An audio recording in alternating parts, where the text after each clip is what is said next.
The round 4 is prepared, and welcome to YouTube Battle Royale. Yeah, it's gonna be a lot more points, I guess. I don't know.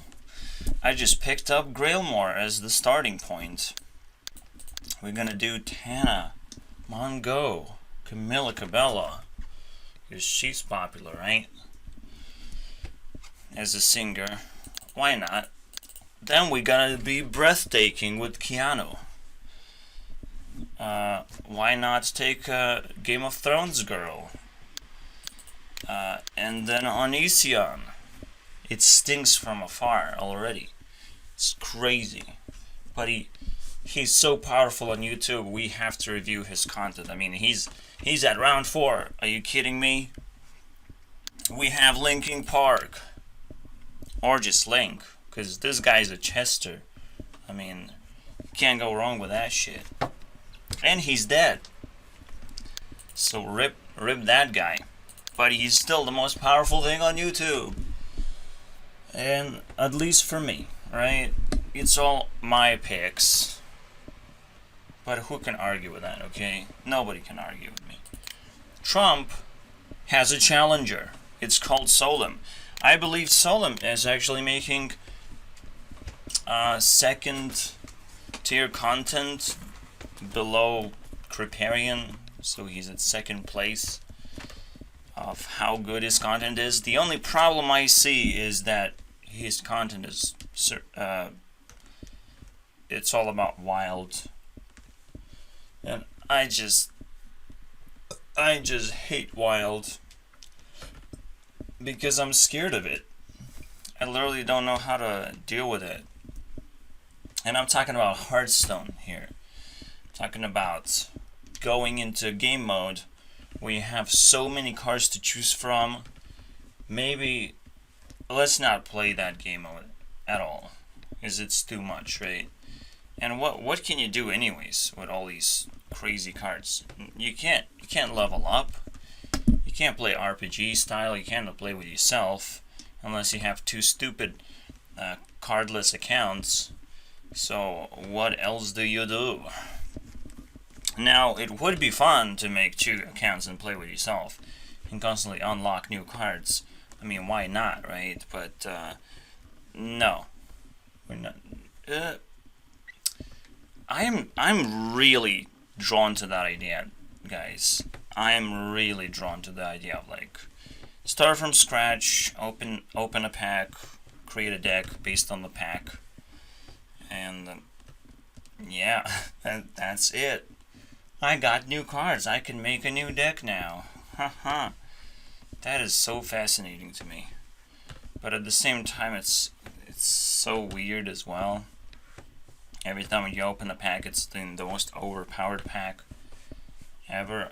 Although you can choose which thing to open. I'm literally just contemplating if I can play Hearthstone in some weird ass way and enjoy it. And I probably will have to play against myself, basically, which is ridiculously old school. It's old school to me. I used to play with myself all the time. Who has friends anyways? It's the most expensive resource these days, because it usually gives back the value, usually. But right now, because everyone has mental issues, it kind of just adds on the list of problems that you have to solve, and a list of frustrations that you kind of collect against the world. So I just gonna avoid having friends for a little while, and avoid being popular as well, because I'm not making that sort of content, am I? Well, we'll see about that. This year is gonna be different, obviously, and we're celebrating the year of Ariana Grande. Not you guys, me. You guys celebrating Rebecca Black now, because I finished it. Now you guys have to finish the meal, and we'll figure it out. We'll figure out what that means, or maybe it has already begun. But we're full We're not gonna do anything stupid yet. But I think what I'm gonna be doing is every Friday, I'm just gonna destroy a YouTube channel. Just bam, destroyed. Obviously, I'm gonna start small and then move on to the big boys. Anyone that I hated in the YouTube Battle Royale, anyone that performed poorly or something, or just I never checked them out fully, I don't know. I don't care. I'll just pick up a channel and destroy it. Say everything that I hate about it, and I'll probably go deep. But that's just the plan.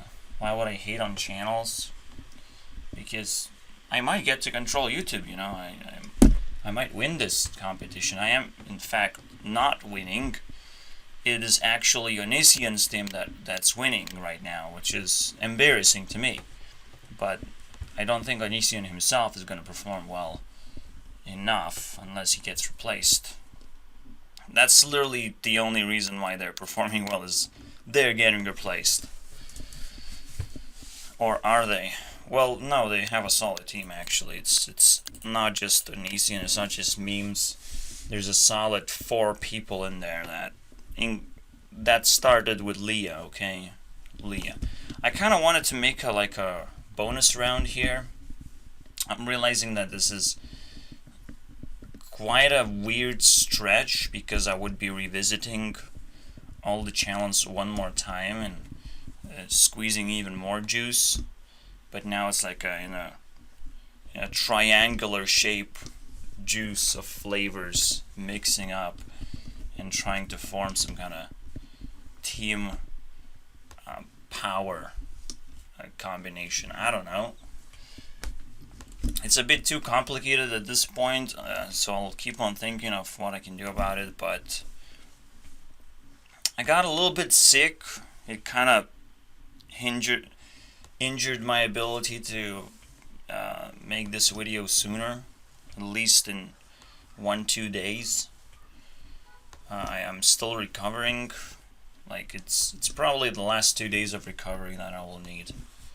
My voice is still fucked in the ass, but yesterday was way worse. Anyways, we're starting with Grailmore, and Grailmore is actually Antoinum's ex-girlfriend. Antoinum is the Minecraft team. Minecraft team is pretty important because this is where my channel started, and I've already talked about Minecraft a lot, but this time I get an opportunity to talk about another game. It is Hytale, and she already cranked up a lot of points, and basically all you need to do is just watch Hytale reveals and figure out that it looks beautiful, it fascinates you every step of the way, and there's a lot to explore here. Just like with every little tease that I got. The most anticipated game that I had in my life was Skyrim. Okay? It worked out perfectly. I was waiting patiently. It worked out perfectly. I can't wait patiently for Hytale because I think it's stupid. I think they should have released it a long time ago. Which is like at least last year. Just release the goddamn game. And I'm so salty about it. I will probably talk about it for 20 minutes. So brace yourselves. Why would you not release a game like this? Right? But first, let me just pile up a bunch of content. Allow Grailmore to say hi to us. She has my personality, so like that's amazing. But it's 1 in 8 chance. Don't be surprised. So that's Antoinum, but we can actually check Grailmore. Grailmore has a very similar sort of itch, or a habit, or a quirk, just like Hytale does. She has deleted her videos.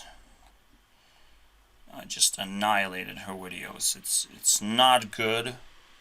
I'm hoping that she is coming back at the same time as Hytale does it, as she is dating one of the developers, and that's the only reason why I'm reviewing Hytale in the first place and why I have to have a chance to.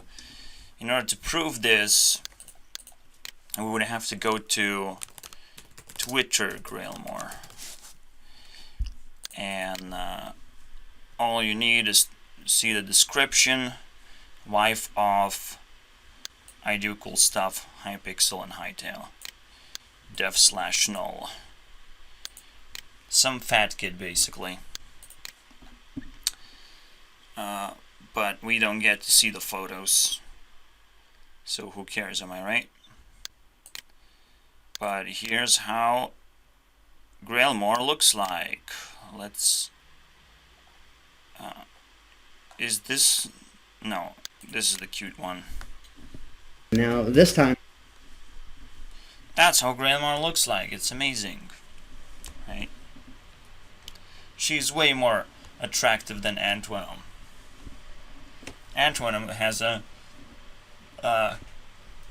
don't punch me, I'm happy face. But he's ugly.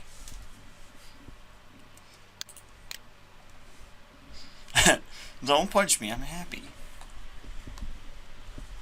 Now that's a face that I would punch, though. This video is actually pretty fucking weird, too. Believe me. And Antoine's career, I believe, was destroyed by the breakup. Because he kept on doing the same content.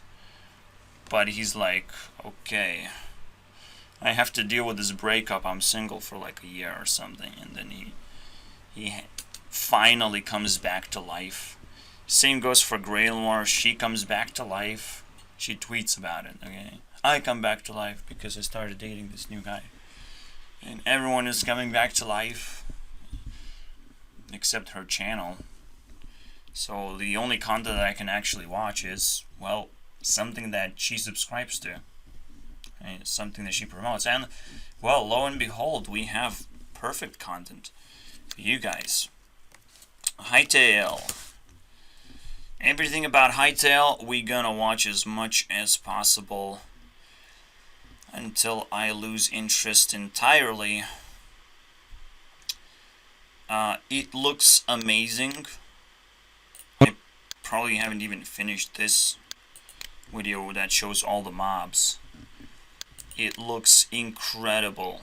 If you're a fan of Minecraft, you will appreciate this game when it's released, and you will anticipate.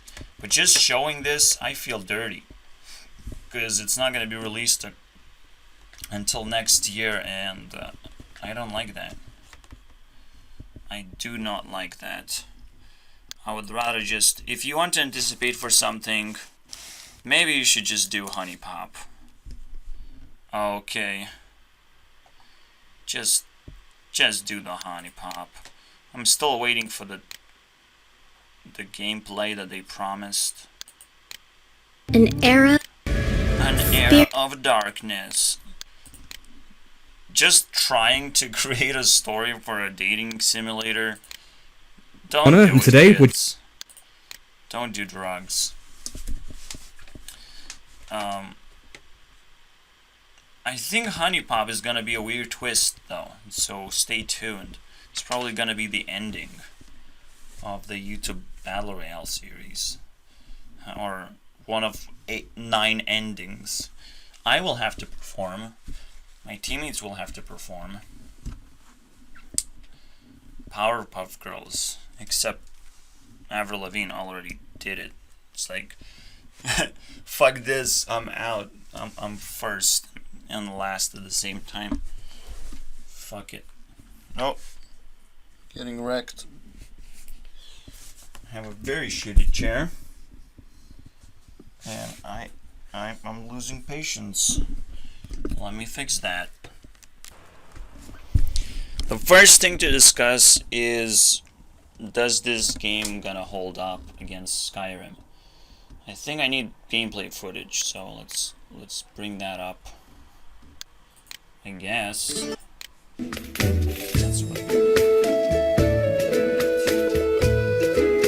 There's the actual gameplay footage, so there's a lot I'm gonna search. I'm gonna watch. This is gameplay footage actually. May be established when a player enters This is nice. a particular location, such as the ruins in the game. It looks really cool. You switch through weapons. You switch strategies based on what the opponent creatures are doing. That is crazy. And there's more creatures. And the only thing that really matters in games like these is the balance. That's it. That's all that matters. If you screw up balance, the game doesn't work. The game is not fun. But obviously, nobody's gonna create a roguelike. Nobody's gonna create a level-based system. They're just gonna give you an open world with a bunch of mobs and loot scattered all over the place, and you do your thing, basically. You create your own adventure if you're capable of doing that, and try and beat every mob in any order you like. It's nice. It's way more nicer.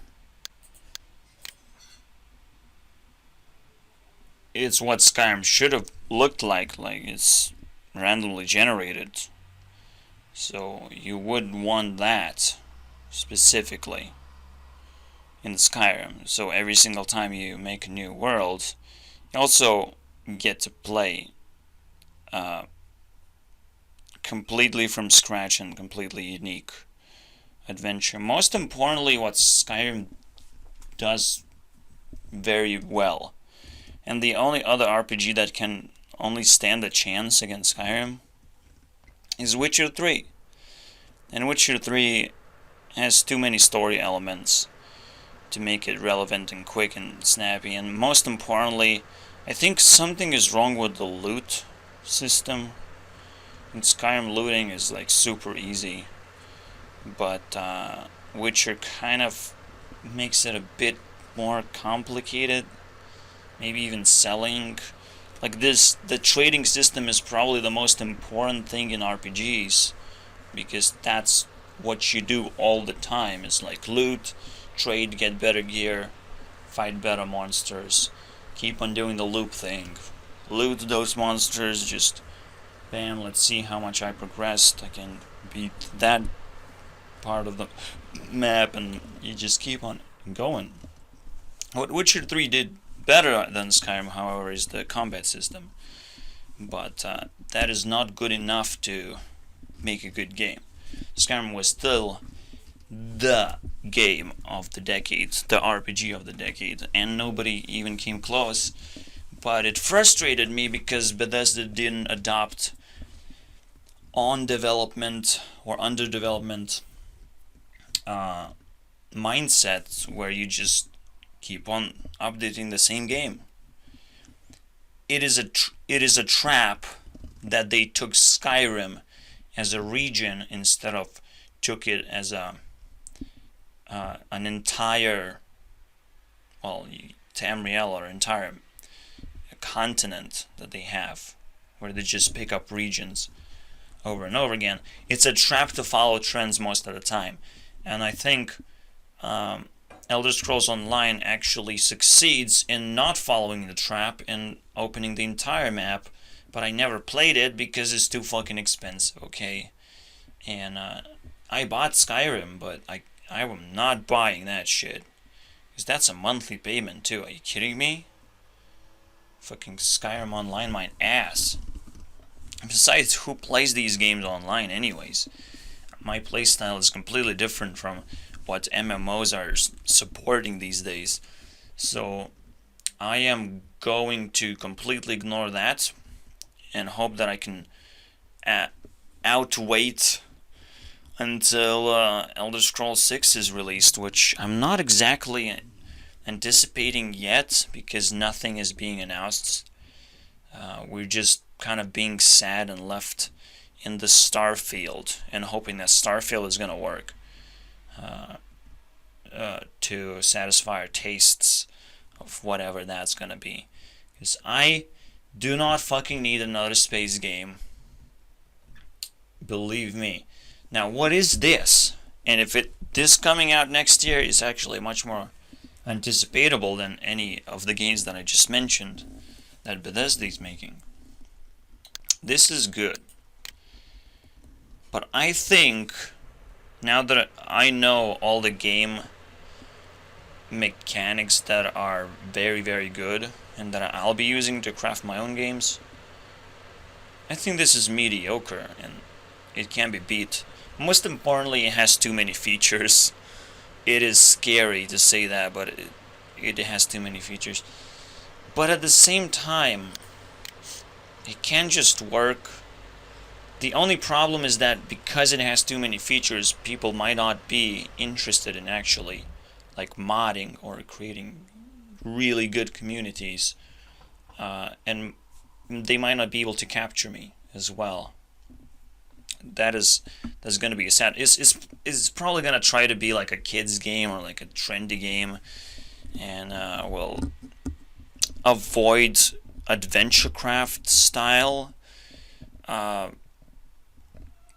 development, teams gathering, whatever, right? If it doesn't turn into adventure craft level of development where you can make maps and it's easy to do, and it's, again, if the game itself is too big, then you don't really want to update it or modify it. You don't want to do anything with it. You just want to play it, right, and then be done with it after you experience too much of it, or just create your playstyles. You're just trying to play and exploit the game itself instead of modifying it or even joining some kind of community to be creative about the game. Who cares anymore? It's almost too big to succeed type of game. It's going to annihilate Minecraft when it's released because they have packed in so many features. I'm scared to even show all of this stuff. It is scary how long it will take to actually fully enjoy the game for me. I'm not sure if I want to do Let's Plays of this shit, because Let's Plays old school content now. I'll definitely play it a long time, and I will give my opinions about it, but it's obviously scary that it's gonna annihilate Minecraft and it's gonna be released way too late, and that's what's gonna annihilate Minecraft. Is like this huge bomb just dropped on Minecraft style game. It's like Fortnite dropped a bomb on all the Hunger Game spin-offs, but now there's a bigger bomb that will try to destroy entire Minecraft thing. But Minecraft is a game genre, right? You have this cube thing that worked out, that where you can interact with every little thing. That's amazing. But there's a problem. The game becomes almost too easy sometimes because you can interact with everything. So you can create like those clip or wall-like scenario. You can just wall yourself in and like heal fully and then come back to the battle. And those kind of strategies will become very annoying, I would say, so I will definitely avoid doing that. But it's possible, right? Minecraft style games are very exploitable, depending on how easy it is to interact with things, especially during the combat, which is quite a nasty thing. I would say that all Minecraft needs to do to fix itself is, while you're in combat, you can't really mine. You can't really perform any actions because those actions are time consuming. When you're mining, you're consuming time in order to speed things up, but Minecraft doesn't have this feature. Every feature that I will mention, that I come up with, it's pretty exclusive, okay? One of the features that Skyrim really needed, and no RPG yet has introduced, is weapon leveling up instead of skills leveling up. You have to mix them both, right? You're good with swords, but you're also good with that specific sword that you got used to and you really like, and you constantly upgrade. And it's nice. It's nice to level up a sword and then switch up to another thing or adopt a new weapon. It's like you're really growing a baby in your hands that kills monsters. I mean, that's amazing. And you really don't want to constantly switch or constantly upgrade into a new weapon. You want to keep the same weapon and keep the same sort of strategy, but slowly shift it to a more powerful or a more refined strategy as you progress through the game. And that's it. Really understanding how to put the gameplay together, nobody's doing that. People are just trying to hire as many artists as possible, and that's what happened here. The game looks pretty good. There's plenty of programmers as well, obviously, to put it all together, but it's mostly animation, mostly like loot, how does that work, like flashy things, fog. It's just the looks. Okay, the gameplay itself is always going to be primitive and disgusting for me, right? I will always laugh at what the games do because this is what I'm studying constantly and improving myself to find better and better ideas to put in games, even though I'm making no games. I make no games, so what the fuck am I doing, right? But I'm constantly preparing myself to make that perfect little game, Flappy Bird level, little game, then jump to a bigger project and a bigger project constantly, depending on what I can afford to do. And that's what I'll be doing. Yeah, it's my Flappy Bird is gonna be very flappy. And regardless if it goes viral or not, that is not the point. In fact, there's probably gonna be another discussion about the tier system. I introduced the timeline, right? And how it works, how World War III is gonna work, potentially. Because of this 3-3-3-3-3. Infinite threes that is passing through. Is it really gonna be happening? I think when people meme too much, it happens. It just happens. And the way that I participate in this war is already said, I'm gonna be destroying YouTube channels. I'm gonna be hating on them channels. And that's not exactly what this war is about. But this war really loves hatred because it consumes hatred and it turns into like an action.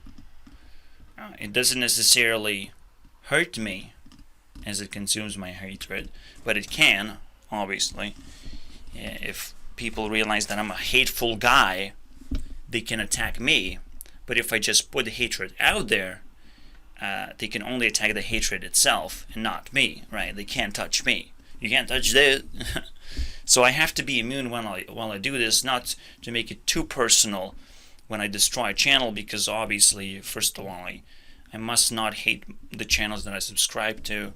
I must not hate the top tier channels on the lists that control the teams themselves and gonna appear in the last rounds. I can't hate those channels.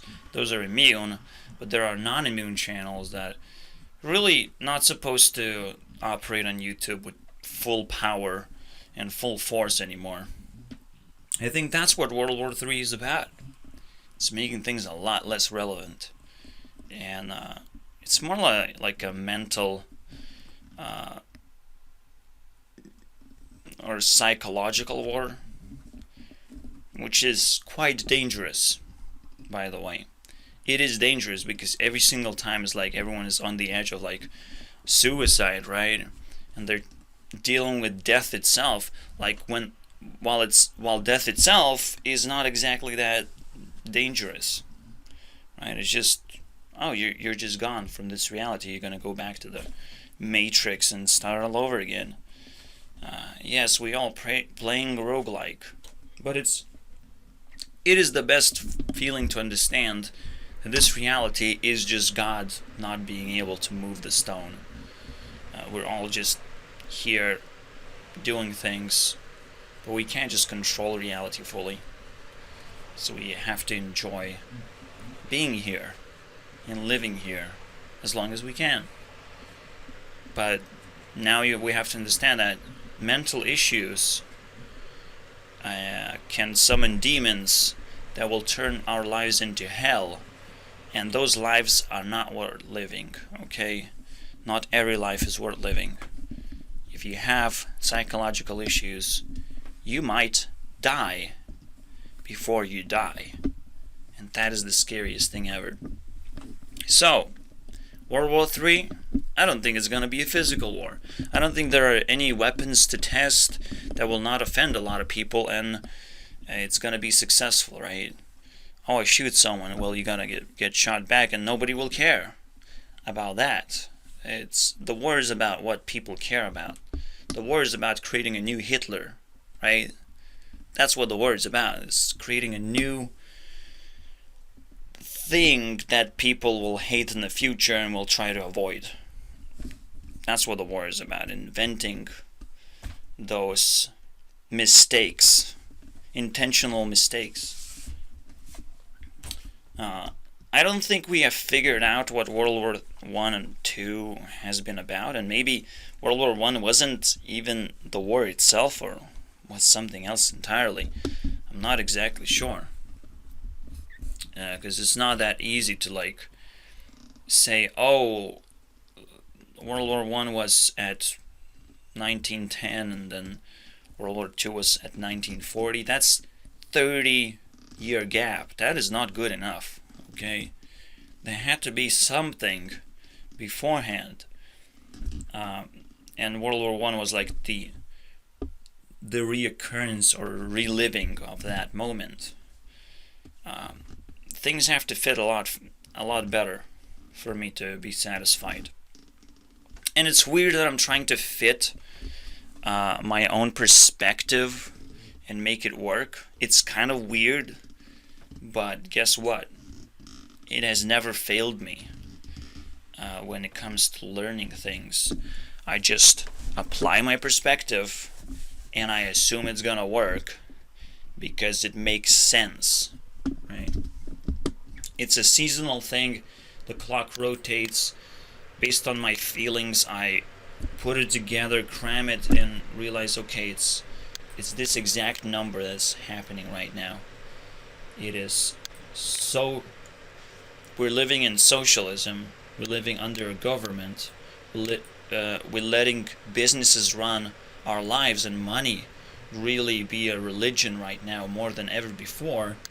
And we just happen to allow social media to be this huge thing where everyone can show their own egos and be rewarded for it, while they're also suffering tremendously in every department, especially knowledge or ability to defend themselves from emotional abuse, sort of that stuff, ability to not be nice to everyone. Everyone is suffering from that. So this is it. This is the code to understand where we are right now, how far we went as a humanity itself. It is crazy, powerful code that I hope it shifts anytime soon, because right now all I'm looking at is that endless freedom of what World War III is going to be about, because apparently it never got triggered, or it has hidden threes rotating out. So it was 111 or whatever, got 2, and now it's endless threes piling up slowly, right? Aligning themselves as this clock progresses. So it is not scary at all. because I know how to deal with mental issues, but not. But I understand how scary it gets. Oh boy, you have no idea what Matrix is. You can be thrown into Matrix and feel like everyone is gonna kill you and torture you, and you're the biggest threat. It's almost like getting the hottest potato of the universe and turning universe against you, and everyone is gonna turn into a zombie and just rip you apart. That's what you live through when you go into Matrix, okay? That's what you live through. It might get even worse if you do have friends who slowly turn on you and slowly push you away with full force, and you have no idea where it came from. That is some scary shit. And the moment you lose all friends, then you go into the same matrix that I did, and then you suffer through the ultimate mental illness that is, well, I can't even describe it. It's literally being thrown into a demon world, and the breaking of reality. We'll see what happens, but you should be scared. I outlived this, and guess what? I'm kind of dead. I still have to pick up one challenge. I will try and survive on 20 euros next month and see how well I perform. If I perform well, I get a resurrection token, and I don't have to worry that I got lucky. I got a lucky job selling RuneScape gold. It saved me, and I saved up almost 1k already over last year, and that is wonderful. Wonderful news. I'm secure in financially, right? Things can still go wrong at any moment, and I can lose my stuff.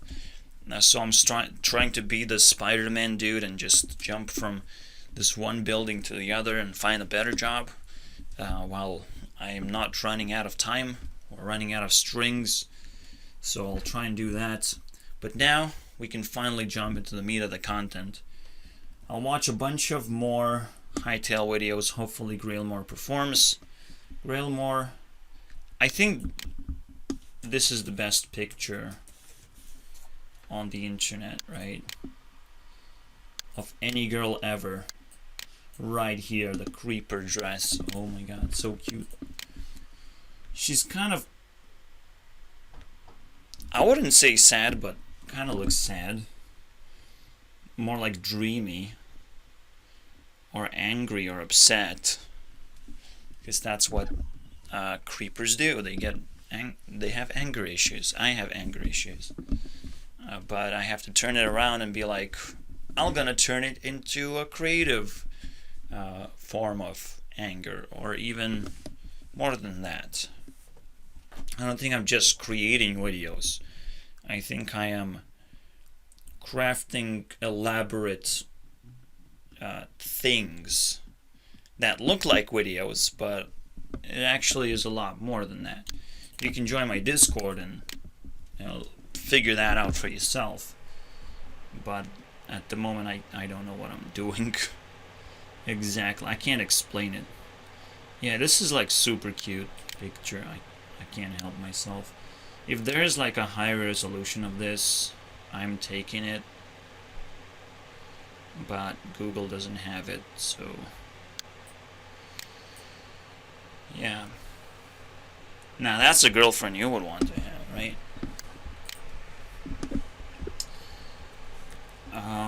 Let's just jump into it. I think this is Silver pretty Steel cool. Blade to then finish off the skeletal spellcaster and pick up the book for themselves. The team have stressed that they don't want to alienate players with talent trees, so let's... They don't want talent trees in this game. So it's not gonna be that RPG oriented. It's still gonna be like Terraria level RPG. Except it's in Minecraft. Everything is great about it. Except, it's not stressing the players, it's stressing the developers, okay? Who cares about players? Nobody cares about players. Nobody should care about players. It's all about establishing passion, like I've said in the Notch, in a previous round about Notch, or discovering how Notch built Minecraft, I wanted to establish the entire mindset of how things get built. And you should not care about other people. It's all about building a cool game that you can play for yourself and really enjoy. So if there is stress to release a game at this point, and nothing else. Stress to like critical. It's still, it still follows the same Minecraft model, which people appreciate. It's not bad, but it's not Skyrim. Okay, it's not next Skyrim.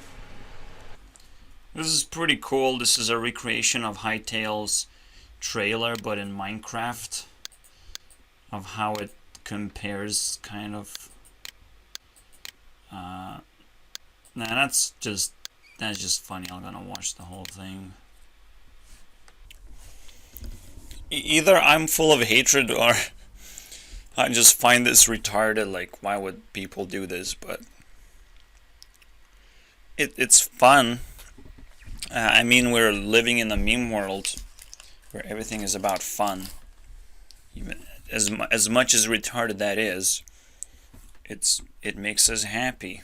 I think I'll have to upgrade my video quality a little bit and make it moving and distracting, so you actually get to watch things instead of listening to my commentary. Why would you do that? But now you can, because I learned how to mute. I guess the only highlight is just finding Discord channel here. Hytale news, whatever. I like Discord channels. Like trashing them. I just can't help myself. Why is it so cold? Okay.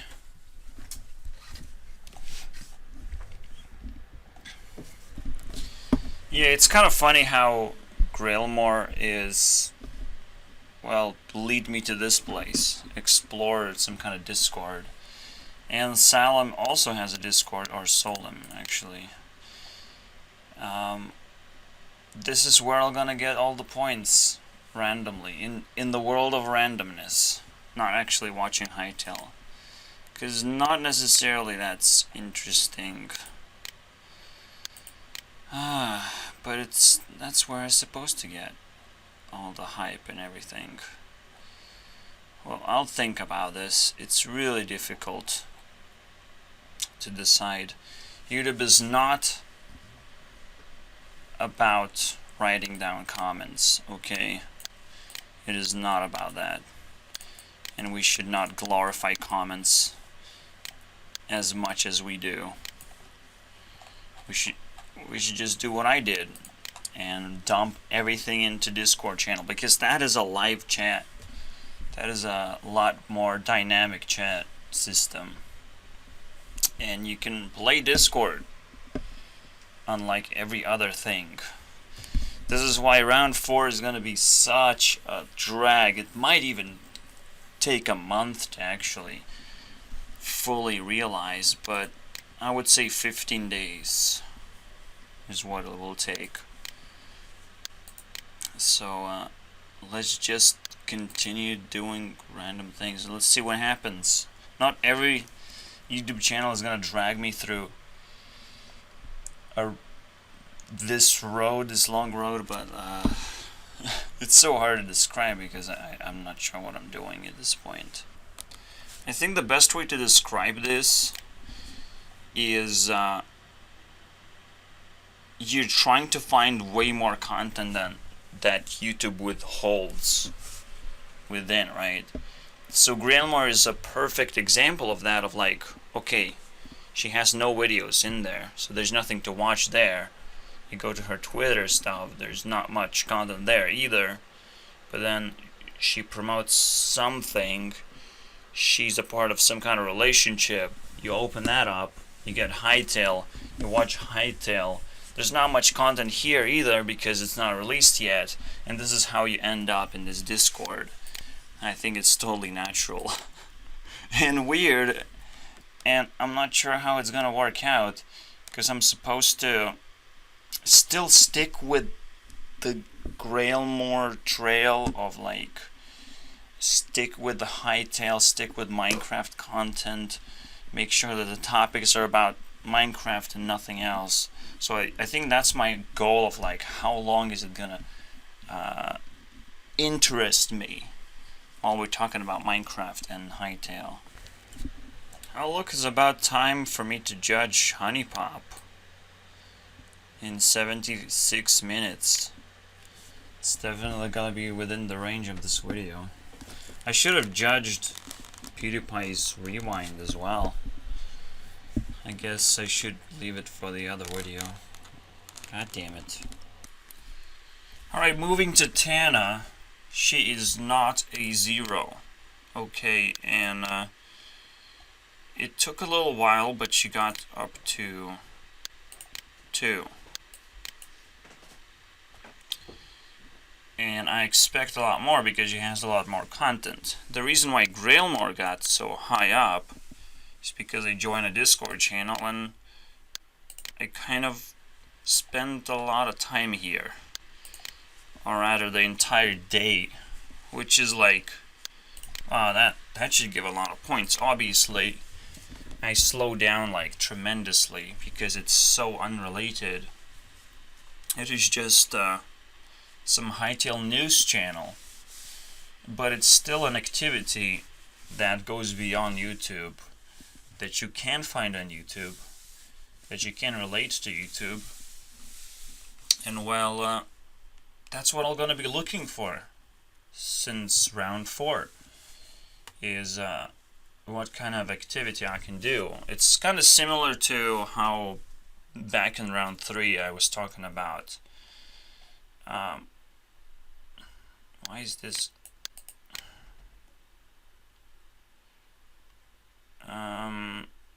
Oh, we replaced the mods, we replaced a lot of Hearthstoners, and I was saying that if someone makes me play Hearthstone, that's an activity that I can still reward them for. Because that's usually what you're looking for. You're looking for something cool to watch, cool to see, cool to do, whatever. Whatever they can get credit for, really. Tana got her rise up in YouTube after TanaCon. It's actually the opposite, right? She disturbed everyone so dearly that everyone was like, well, that's kind of a cool idea, and it's disturbingly interesting how she pulled it off. And now, well, she got away from it and got even respect from WitCon itself, right? She's not just attending WitCon, she was invited, right? She was respected afterwards, it seems. And there's one quality that I kind of like, is her ability to do storytelling. I mean, that's a quality that I would want anyone to have. But here just fits because she has such a bizarre life. I guess. We'll see. That's my first impression. And I have no idea how deep I want to go into this channel, because it's big. It's weird. It might have more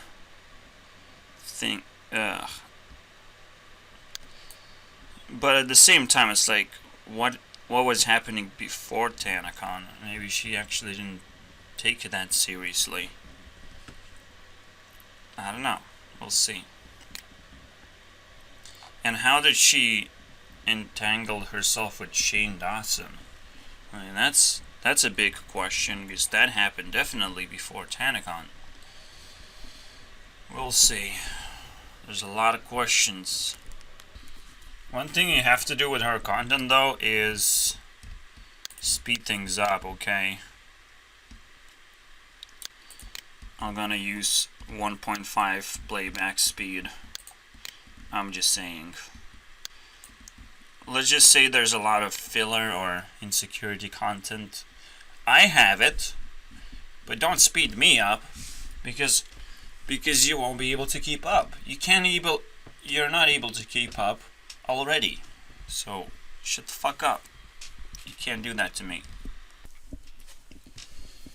Alright, so what is Tana's activity on YouTube? What can I do? And I'm afraid to say it, but this is literally porn. Even when she's talking about something, it's still fucking porn. It's still just relationships, breakups, and cheatings, and having somewhat two boyfriends, or feeling something for one guy and then having another boyfriend, or just coming out of the closet, I'm lesbian, for a moment. Who fucking cares? It's literally porn. Then you have Shane Dawson, you know, the thumbnail is pretty crazy. That's the thumbnail right there.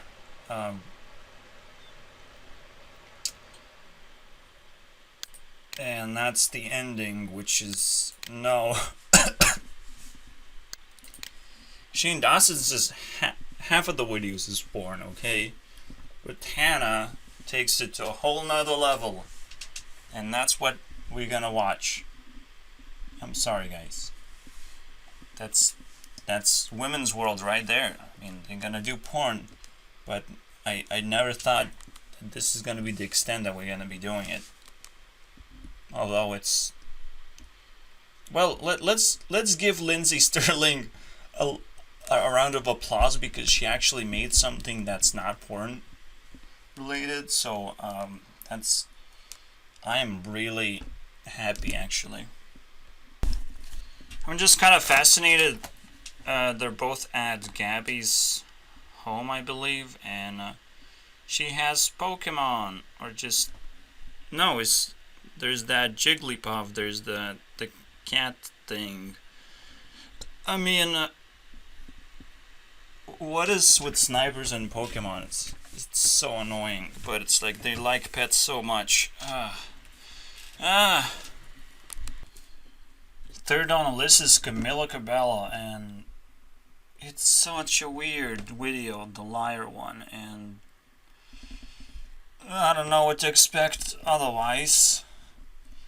We're dealing with a sniper. Oh look, it's a cute little bird that just come up randomly. Is there like more animals or something? No. But we're dealing with Mexican sniper? Is that gonna be different? Well, regardless, the story is so weird. There's probably something to dig in it, but I just want to get an impression. And I don't necessarily like the song itself as much. We'll see. I don't know. I don't have enough impressions yet to really comment. That's a nice picture, though. Camila just kind of helped me discover this Google Translate thing, so I'm gonna do a bonus of that. Probably not. Let's do one more. So if you've ever used funny. Google Translate, I'm surprised this concept is not like more popular, because it's pretty goddamn good. Okay. Jimmy wouldn't have ended up with 3.5. I'm just saying, if I knew about this. But he's Camilla's teammate, so I will allow this. Not gonna lie, this Tana's episode is pretty damn good. And what cracked me up is she's recording with her phone. Recording her voice with a phone. It's funny because my phone is actually better at recording my voice than a microphone. Believe me. It bothers me, right? So, as the fourth person, I am researching about Keanu Reeves, and PewDiePie made, a response to all the memes that has been circling around. So that's my starting point, but I'm not even sure. Maybe I'll have to watch some movies or something, because there are a lot of movies that I didn't watch besides Matrix.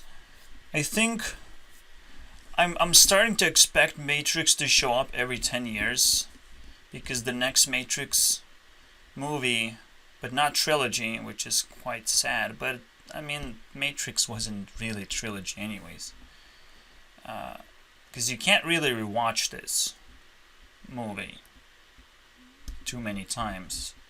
It's a little bit too bizarre to do that.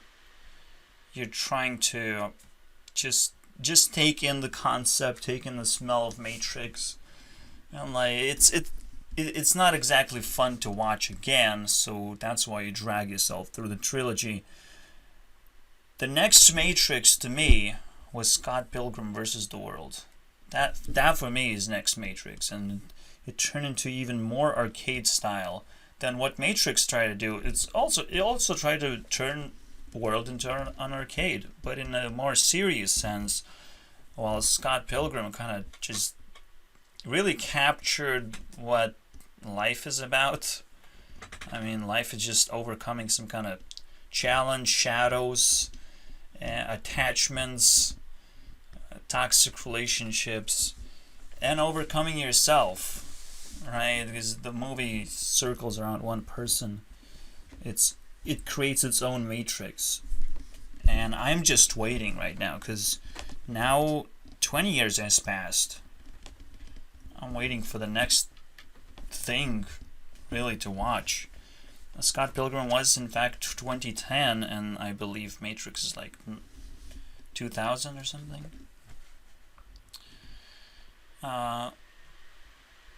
Yeah, let's see how cool Keanu Reeves though is, because Matrix doesn't actually define him. He's the Neo, but he's more like being initiated into the whole thing, and he's playing that blank character that doesn't define anything. So I am looking forward to something more him and less bigger than him, so to speak. So I can figure out what he is. By the way, he has my personality, so it's like cool and rocky. I hate saying that sometimes, because now I already said that twice. Grailmore and Keanu share same personality, so I hop on board. I feel very welcome at round 4. That's how I feel, and let's see what happens. Also, there's another very interesting energy pair, or quadruplet. We got 3 girls: fire, earth, and water. I'm not exactly sure, but I think Emilia is actually wind. That would make for an interesting combination that might be permanent. I'm just saying. I love accidents too much. It's also round 4. It's a weird one. I don't know. I just like accidents too much. What Keanu is doing around these girls, I don't know. He's way too cool right now. I can't reject him because he has my personality. I can't do it. I can't defeat myself. Are you kidding me? Oh, by the way, because Keanu Reeves is actually earth, wind element, he is kind of breathtaking, but not as much as... He could say you're all he can say that because he has wind element, okay? He has the element of breathing. I'm not making a meme about it. He obviously has the breathtaking element of earth. Earth counters wind. I'm just trying to be very descriptive about it. You have to know what you're dealing with when you learn a meme. I mean, Creeper, oh man, was a meme, and I take it very seriously. World War III is now a meme. I take it very seriously. We have to understand. Okay, I'm not exactly sure. I I guess I'll just leave my audio at half. I don't want to be at full. Talking about the recording. Well,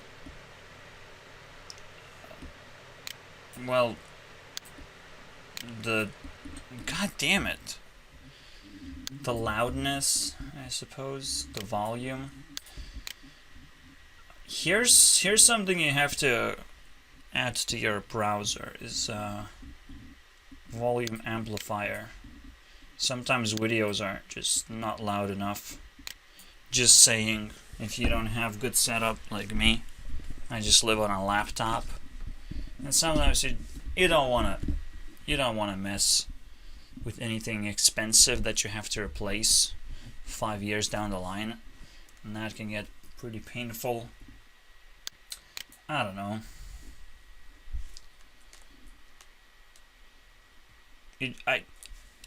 Whatever. This is literally a throwback to Elon Musk as he gives the Cybertruck reveal. It's literally the same fucking thing, isn't it? Because I think he shares the same personality again. It's just the same thing now. I have to look at myself, be like, oh, this year was good for me because I am everywhere. Hello. Imagine, I think Captain Sparkles also shares the same personality. Being 1 in 8 chance, I really found them popping up in the meme world. It's not a good thing because we counter memes and that culture. Captain Sparkles took it way too seriously, in fact, that his meme song just surged again and is like, yay, that's so cool. I love it. Please meme about me again. I want to be relevant. It really, that's how it felt. Was a bit cringy, but I think he's on a list. I think he's pretty high on a list. So we'll see what the fuck he has to offer after all these years of making content. But now we have to pull someone into YouTube that haven't done any YouTube videos. I'm not sure why, but hey, gotta have myself out. It's now getting awkward and cringy as well, but hey, that's the trend. I just have to talk about it. I don't know what CD Projekt Red is doing, but they're doing great. They released Witcher 3. They're doing this cyberpunk thing, which is probably gonna work. Why not, right? I still don't play new games on my laptop. I just try and avoid that. If there's a game, however, that is sort of unavoidable, then I'll play it. Even Fortnite feels new, so I literally avoid that as well. But Fortnite is new and old because you're playing multiplayer. I have some, issues with multiplayer every single time. I mean, Hearthstone is not exactly multiplayer because you get to build decks most of the time and craft decks in your mind. Just look through the cards or just draft an arena deck and then you test it in a multiplayer space. But it's not exactly multiplayer. It's 1 versus 1.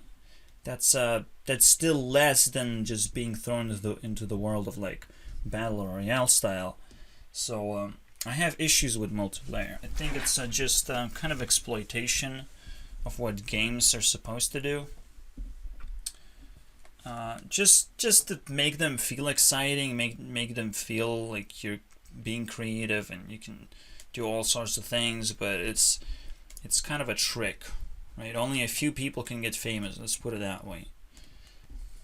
Only a few people will be able to win those battle royales.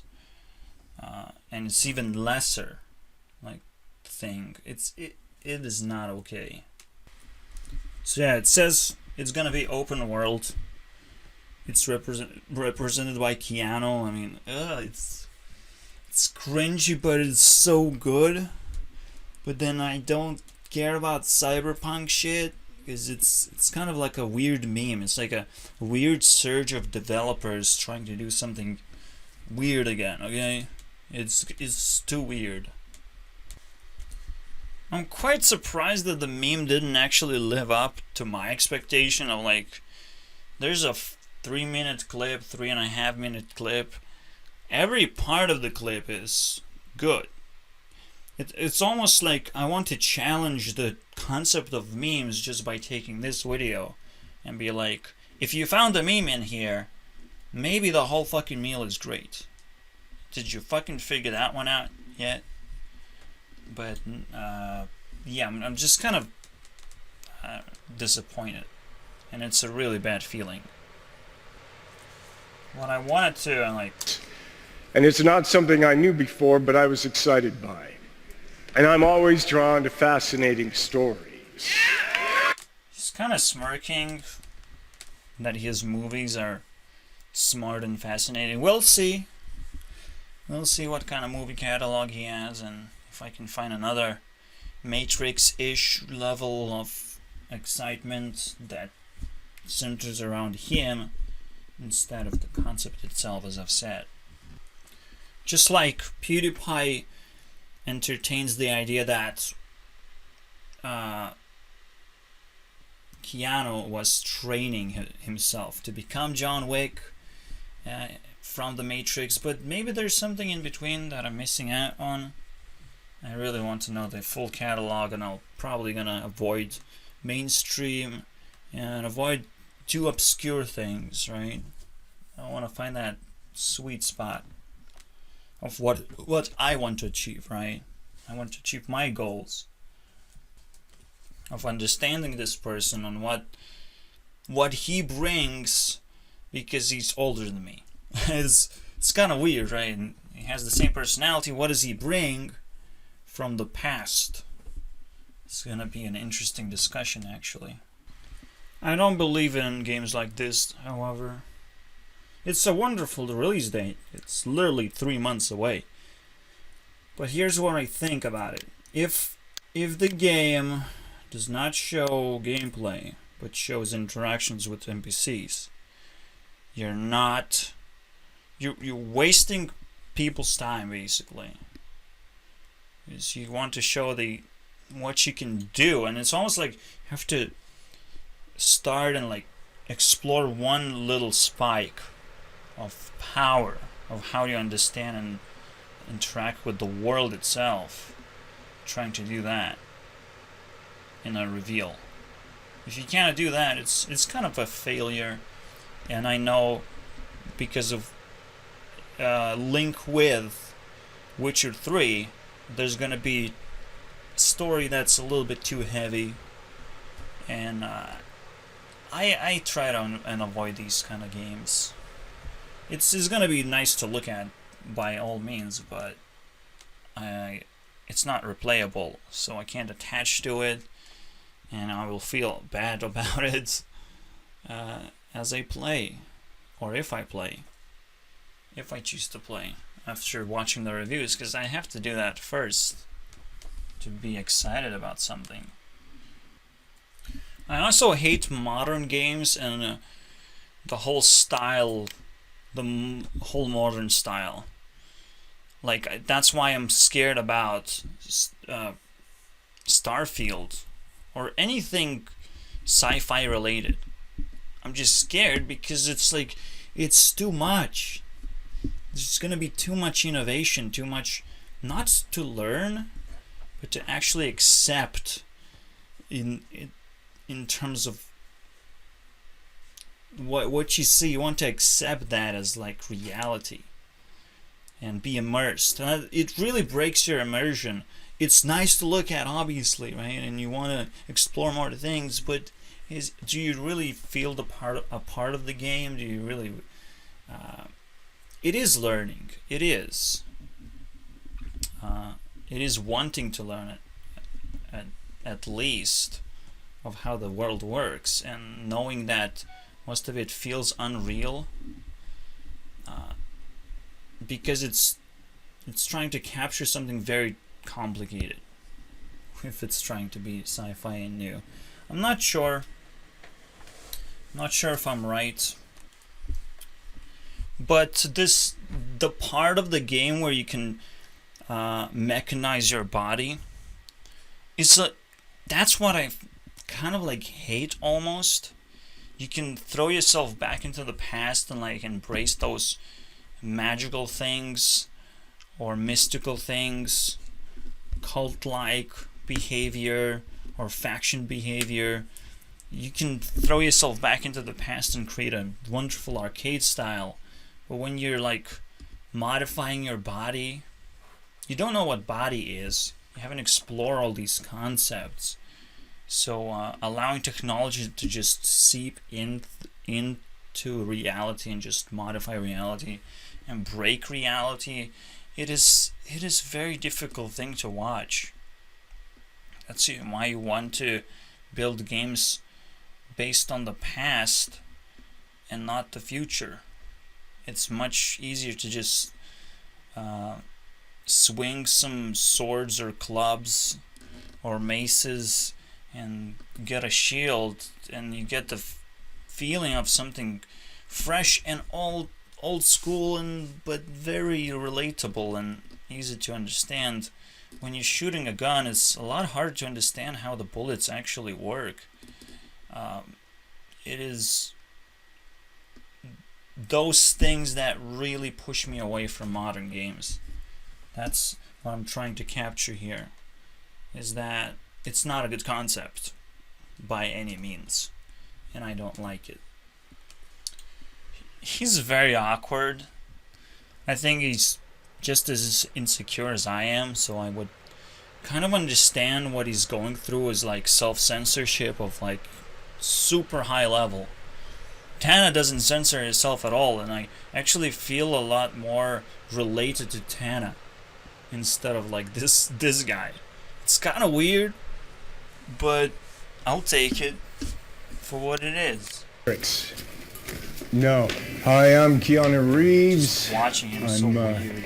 Here But with he is put in a BuzzFeed very to play with some awkward position puppies after all. and answer some. Maybe we can watch Speed. This looks like something interesting.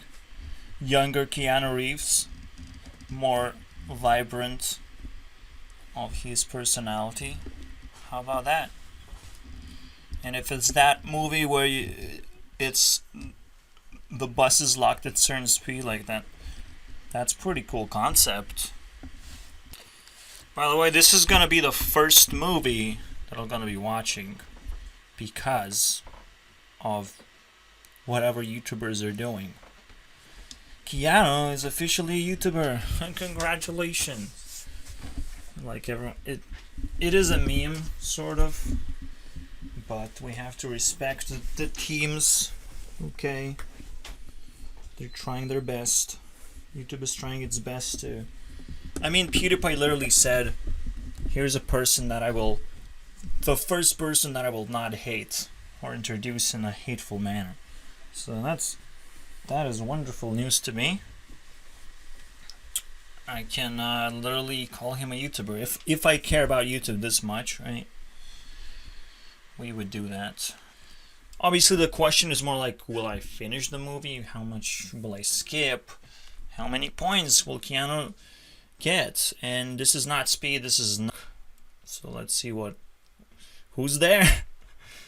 I'm scared. I already asked the wrong question. Yeah, I mean, Keanu Reeves doesn't mess around. If you're breathtaking, you gotta run. You gotta run.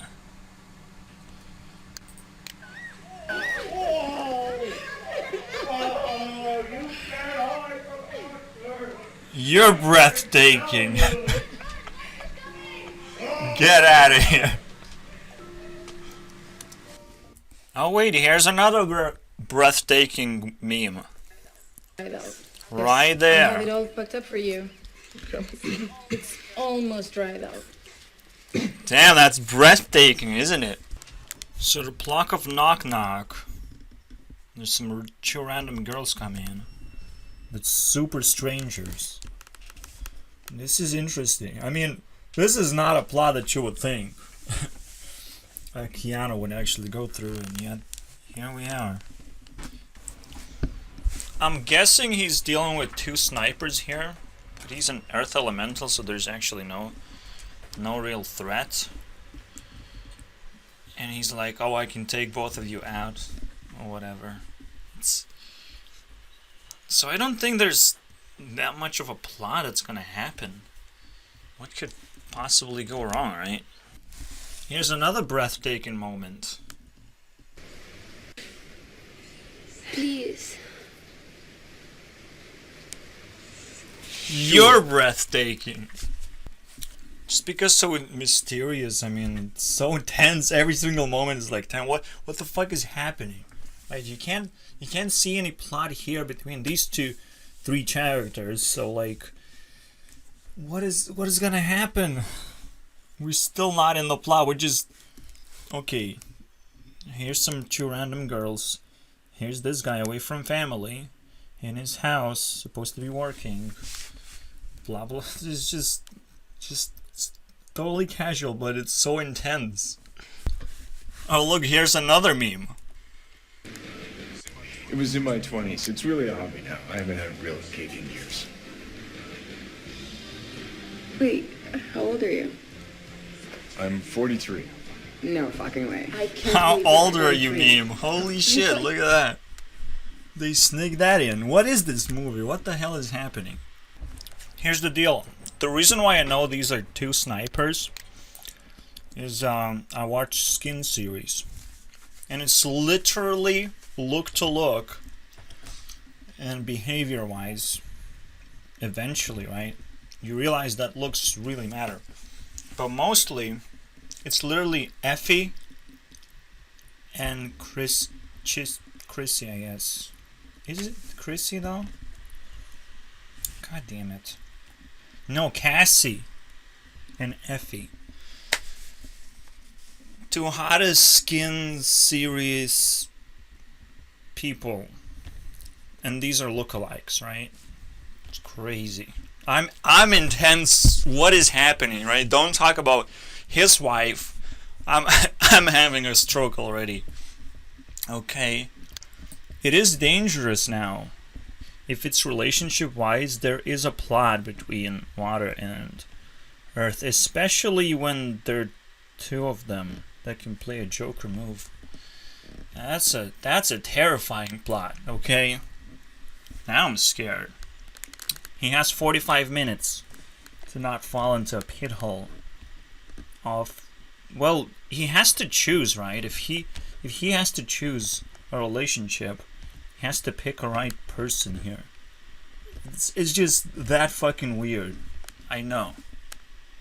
But there is a right person here. There is an 8-ball. In fact, this would be a perfect plot because, like, you're introducing 2 snipers, and snipers are supposed to, like, have a great relationship with Earth people. And it's like, which Earth person is this? I still need, like, the plot backwards of, like, proving that this is an Earth person. Like, he's working on architecture, okay. He's supposed to be smart in some ways. Or techie. He's supposed to be humble and kind. I guess that works out. Maybe the aging process on Earth people is also a little bit different. Because they're smart. And they try to stay away from trouble. Trouble is what really ages people, I would guess. And knowledge is what rejuvenates. But you have to be able, obviously, to handle knowledge without being like, oh, let's throw myself into a fire now, so I can forget all of those things. There's a lot of interesting things to think about. I really appreciate this movie already. We are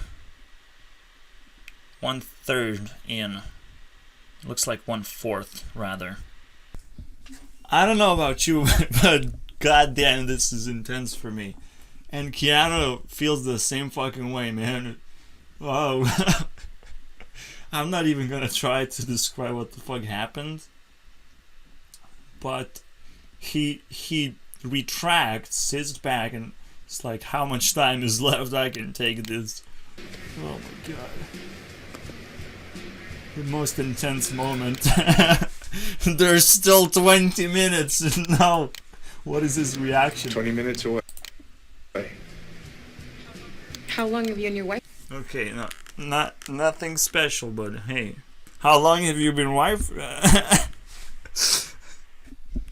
This girl is like crawling and is like throwing an idea of a threesome in there, just randomly, you know.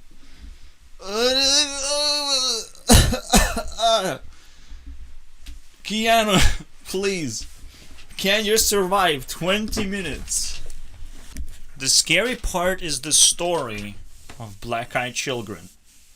And that story actually is not real. But what is real is this movie, okay? Especially number 2 that shows up at your door. If 2 people show up at your door, especially if they're fucking both snipers, or even if one of them is a sniper, just say no. Just, if you can't handle the situation, maybe you should say no. But obviously you have to know psychology, and you have to be like, oh, that's a sniper. If someone has big eyes, they don't have to be black. They have to look somewhat sweet as well, the person. Or like a liar type. Sweet little lies, so to speak. Then there's snipers. I introduced a lot of them already. Like, you can look at the previous round and be like, Lindsay and Gabby. Both snipers, both in the different categories. This girl would be Gabby's category, and the other one would be Lindsay's category. Crazy, right? You can tell by the length of hair as well, because fire people like to trim their hair for some reason. It's kind of weird trend.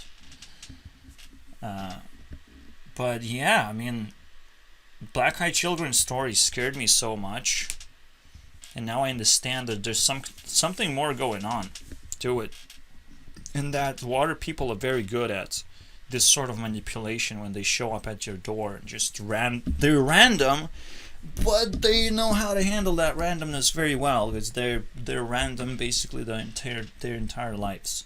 So you should be fucking scared and try to be detective more than that shit if you want to survive. His life is gonna get more complicated, I assure you. Guys, this is even more intense.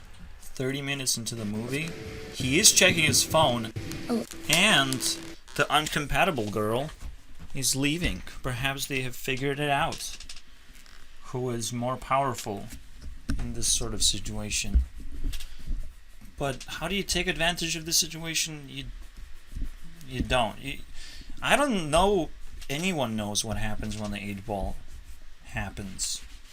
Okay, it's unpredictable at this point. It's like collecting all 4 elements and be like, well, you control the universe now. Congratulations.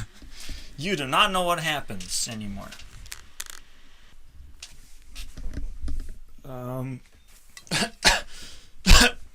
Is that why he was surrounded by girls of all 4 elements?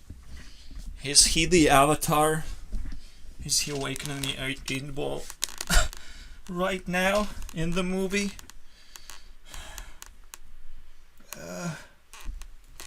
It's so intense. It's 2015, by the way. I'm not sure what he meant by I can take you both on, but it wasn't meant fighting, okay? It did mean fighting. It's not like he consented 100%, but it happened. And he made the right choice. Look at that. This is a perfect ending. It's like heaven. And I'm narrating. Oh wow. What a privilege. He got really mad. I wouldn't be mad.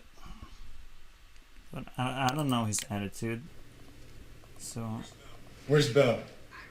I don't know. She's not my friend. Oh no, it's getting intense again. Where is she? Her name is literally Belle, and she looks like Lexi Belle. Fuck me, man. Stop it. Please stop. Get some help. By the way, Belle Delphine also has the same personality as Water and Fire. Who would have thought, right? What a stupid fucking names. I'm starting to think there's a conspiracy of tremendous size. I mean, we live in a God's world. Who knows how actually big it is? Who knows what's actually going on and how much people actually know, but they don't want to know it or share it.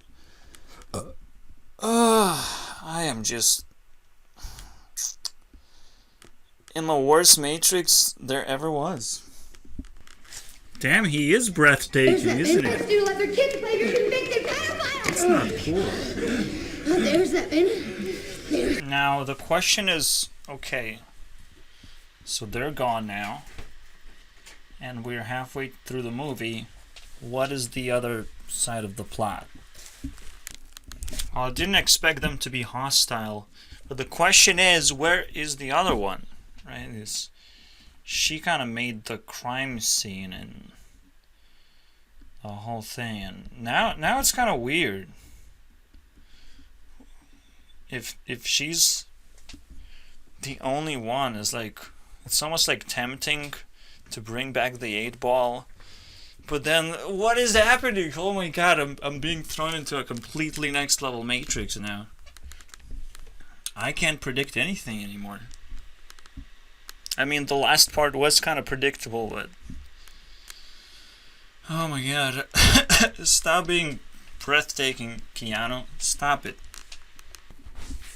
What happened to Keanu, man? He got stabbed with a fork. Just got forked twice. Oh my god, the plot twist. Fucking strategy unleashed. Now they're actually dealing with 2 men at once. Are you fucking kidding me? Although Keanu is like smart and he probably gave the right advice. But oh my god. It's now getting pretty painful. What is this plot anyways? The fact that water people rule the world right now? Do I have to just take it for what it is? Here's a moment that should go viral, but it's a little bit, you know, into the future when not safe for work is safe for work again. That's what Trump slogan should be about. But hey, the world is freezing, so might as well enjoy the drugs while you still can. Digital drugs. Here you go. Keanu Reeves in this. I mean, this is like super spicy, super relevant, but only if you understand psychology. So, wow, we're at round 4 and it's getting much worse than World War III. I'm just saying. It's just getting much worse. Oh boy. Wow. Let's keep going. The problem there's a meta game. This is a movie. Right? So the question is, what is happening beyond the movie set? Something that I don't exactly want to know, but like psychologically you can at least tell something about it. I hope that doesn't become the part of the plot, okay? Something like, it's too hard to make a movie that way, but if you mix up with reality, all of a sudden it works out. And one thing that got mixed up with reality is like spying on Keanu Reeves. Like that's kind of an interesting plot, but why? And why would they want to kill him now that they have a chance? There is information missing, and if it's not filled in, I will have to live without that information. That's insane for me. It's probably not gonna be nice when I figure it out. The plot just got fucking twisted. Now he gets an ability to like prepare traps and like fight back. And it's turning into like a Home Alone situation. What is this, man? I'm getting so fucking confused. I will not be able to sleep at night until I figure this shit out. God damn it. Keanu, god fucking damn it. Where's my breath? Why did you take it? Well, that horribly failed.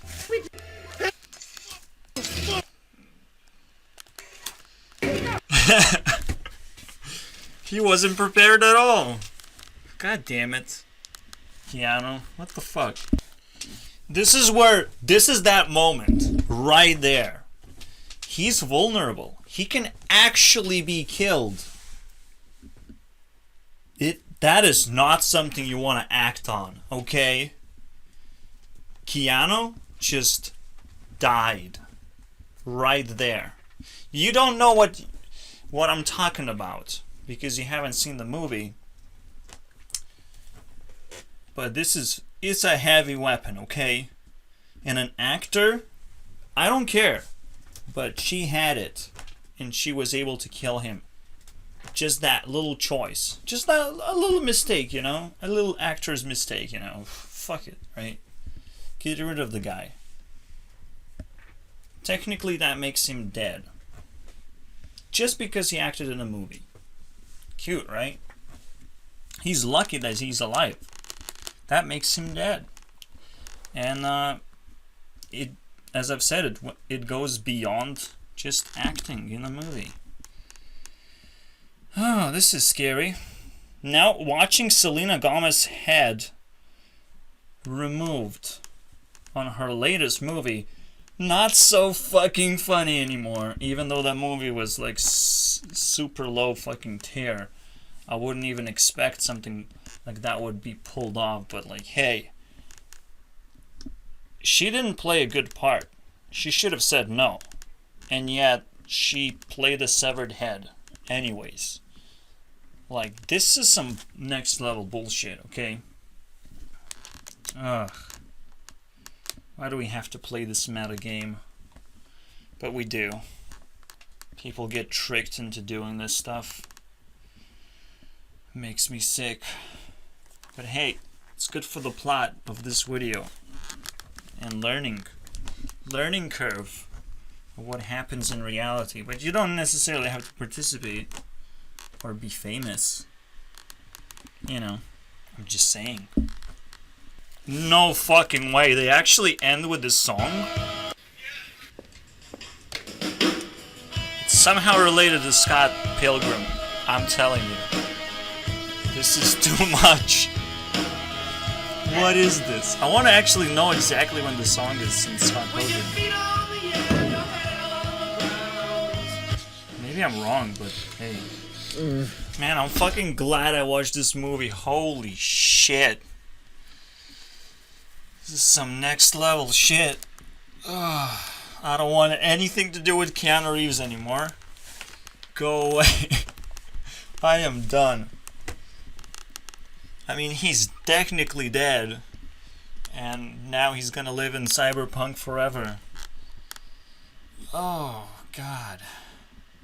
Let's move on. He earns 3.1 points on top of already lots of points. So he's at 5.3. And he might just own those two girls from Skins, as I've said. They're lookalikes. And them teaming up. Like, this whole plot is like perfect, guys. It's perfect. I can't even describe how perfect this is. You watch Skins to now pick up on their backstory and how evil they are. And then you're like, oh, hey. The actors, like, they probably moved on to their lives, but like this lookalike shit. Man. Sure is a Keanu killer. Until things are properly fixed, right? Because this plot might be happening in one way or the other, and there's a way to avoid it or win a certain situation, and then you win the whole situation. Wow. Because it's a loss. Again, Keanu is technically dead now. That's the canon now. It's a part of the internet universe. And that's why he's not making YouTube videos. Now I can actually not blame him anymore.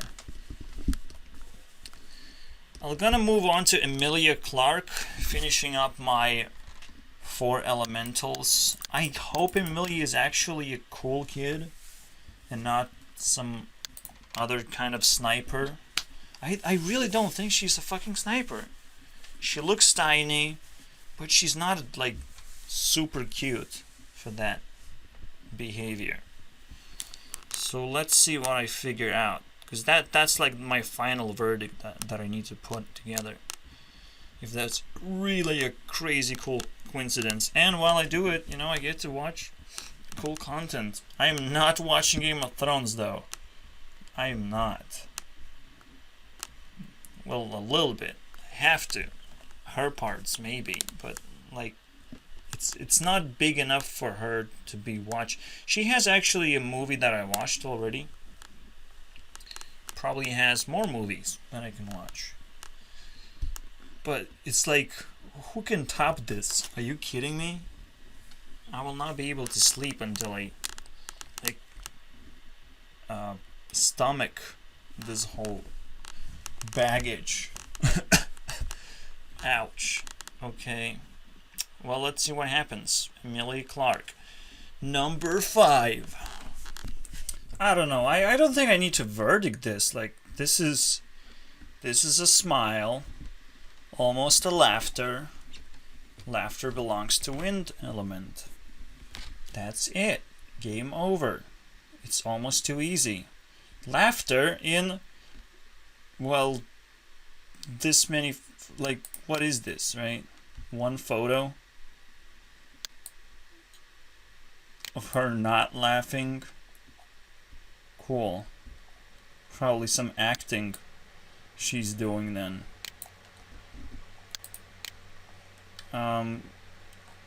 Yeah, we're just gonna move on and say this is a wonderful coincidence that I don't know what to do with. So I'll just team them up randomly. This is just a psychopath phase. Here you go, guys. To haunt your dreams. But, come on. I know what a psychopath is. She's not. She is. Personality-wise. Okay? Closest to a psychopath than the rest of the population. Please, respect this. Alright, basically, I think I have the plot. I'm gonna watch this live stream, and she's gonna submissively sort of give away too much information about herself. And the plot is, I'm doing exactly the same thing with my partner, Selena, doing exactly the same thing as in the movie you just saw, right? 2 Earth people, however, well, this would be a direct counter, actually. Hunting down a wind person. Hunting down is completely different from what just happened again. I actually am not sure how to put it all together. Yeah. This is...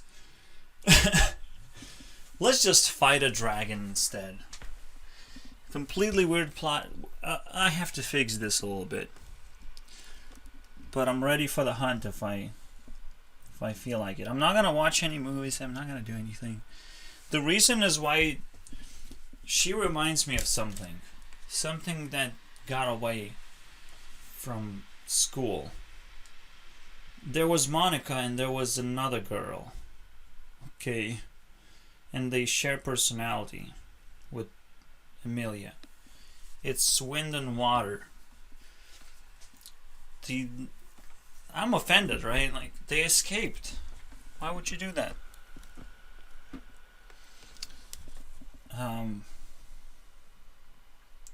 Yeah, I don't want to be an evil hunter, but it's like, if you deserve power, you get power.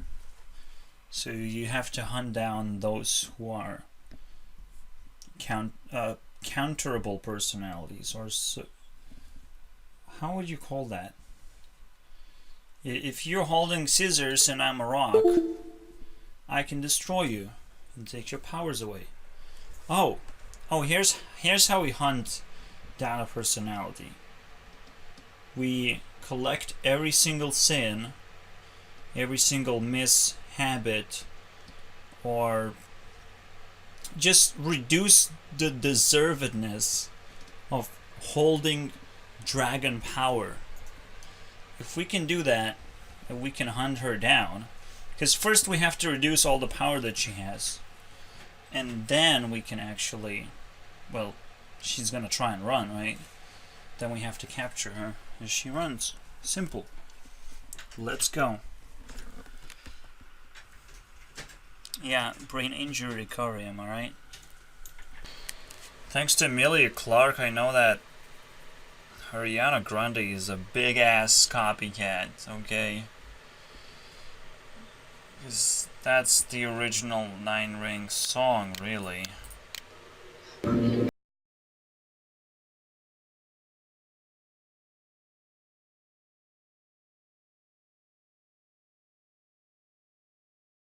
It creeps me out. I'm watching her latest movie or whatever, trying to find stuff to make myself feel good about her being in this power creep mode where she's protected by dragons and no one can defeat dragons ever, and so she can't be challenged. But I think twice. But I still have to follow the fucking narrative of dragons. We'll see about that. I will not watch a single Game of Thrones clip. If that's what we're talking about right now. Even that little egg just kind of... I dodged the dragon on it. And it was set to actually hatch out of the egg and do stuff. Which is kind of weird because it's not doing that. And it was progressed a lot better than that. See? Wow. Amazing. And I guess it's resetting over and over again. So bam. Reached milestone. Ugh. There's nothing to be concerned about. That's not a status of power. What are you talking about? This is the status of power right there. Her fucking smile. Not his smile, but her smile. I find it very fascinating that Lindsey Sterling did exactly the same format for Skyrim as well as for Game of Thrones, right? What is it about dragons? Okay? Where is Emilia hiding right now? I want to find this whole fucking thing. And well, it was so funny to me. It was like, wait, but why? Wait, what? We get to see it, Elder Scrolls 6 finally? Are you kidding me? A step up, you say? Where do you see the step up? I just copied an old lady. Copied. Straight up. Where's the step up? He's showing Oblivion models, just like ugly. Skyrim, a step up, perhaps. Definitely.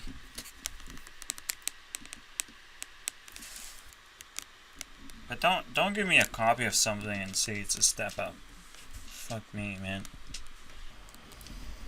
Yeah, there's no real reason to actually trash Fallout 74 because it lives up to Fallout 4 anyways. I mean, who cares? I liked Fallout 4. It was a great game. It wasn't better than Skyrim because technology kind of ruins it. I'm not exactly sure what ruined Fallout 4 for me. Besides that you just have to get a sniper rifle and stay a long way distance from enemies. But oh, that's what ruins. Because if you play on a hardest difficulty, you just die from a grenade. You just die from like a Molotov cocktail of a simple bandit. And those bandits are just gonna keep on throwing those cocktails. So you have to literally snipe them down and know their locations, all these little things. I really like hardest difficulty because it pushes you into a corner. It makes you think. But if a game does it poorly, it's gonna ruin the experience for me. And there's nothing really else that I want to do in the game but to be pushed into a corner. But to be able to appreciate every little aspect of it instead of just grinding through endless things that appear in the game. I mean, I don't care about that at all. Because it makes it much more likely to bump into repetition, which Fallout, well, Bethesda's gonna do it anyways. They're doing an RPG, right? Every RPG is eventually falling into the same trap of repeating itself. And that's not how you make games. That's why hardest difficulty is the only thing that I have left, literally. And I don't think my voice is being amplified. I think I'm very unique in my playstyle because of that. I really don't appreciate just because you control some fucking dragons, you get to just dunk on everyone, dunk to poop on everyone, and impress everyone. I am not impressed, okay? I play Skyrim without dragons. Prove me fucking wrong. You don't need that shit. Especially in high difficulties, dragons just fucking taunt you in the game. So you get your 16 points, but please, go away. I have an Ice Queen all ready to go, hopefully. Please. Please, Bry Larson, please save me. I do not like this. Let's do this. She saved me halfway because she's the envy of Scott Pilgrim. The envy. I envy right now. Please. She's not cute nor beautiful. Is she? That looks beautiful. But hey, I have doubts. Let's see what I can do. I wanted to do a special thanks to Scott Pilgrim vs. the World movie, where I just review all the women and figure out which one are the hottest. Top 3, because there are like 6 of them. And I want to make top 3 and split them into 2 teams and see which one wins. Just for fun. Just so I could have an excuse to come back to the movie. And by the way, there's she's wind element. I'm not sure if there are more wind elements though. Perhaps Chow knives, but like why would I care about Asians? Asians are like the last people on Earth I would care about. It's like those narrow eyes disqualify them from being normal, popular people. It's weird, but that's how I feel. I'm really scared right now of how racist that is. But that's how I feel. So in order to have fame, you have to either have dragons or big eyes. I'm just saying. Oh, here's a joke for you. Emilia is not sexy because she's not a sniper. But just a little bit. But not good enough. It's easy joke. For my universe, there was a lot of laughing. And insert a laughing track right there. Ha ha ha. Or Nelson's ha ha. Just works. You're not a sniper, you're not hot. That wig makes you powerful and, well, attractive. But without it, you're nobody. Let's assume I'm Santa and watch this clip. I'm not sure if I've still got a job. Santa kind of hates me. Maybe you should do something nice for Santa. Good luck. Yay! Let's expect something nice. Or she will not be able to perform and will be stolen. She kind of just now built herself a story that she looks like a young person, right? She doesn't look 28, just like Keanu Reeves, but she's wind. And it almost feels like those dragons are trying to steal her heart. And she needs to pick a right choice, otherwise she will grow old very quickly. That's sort of backstory. I can't do this anymore. I look for you.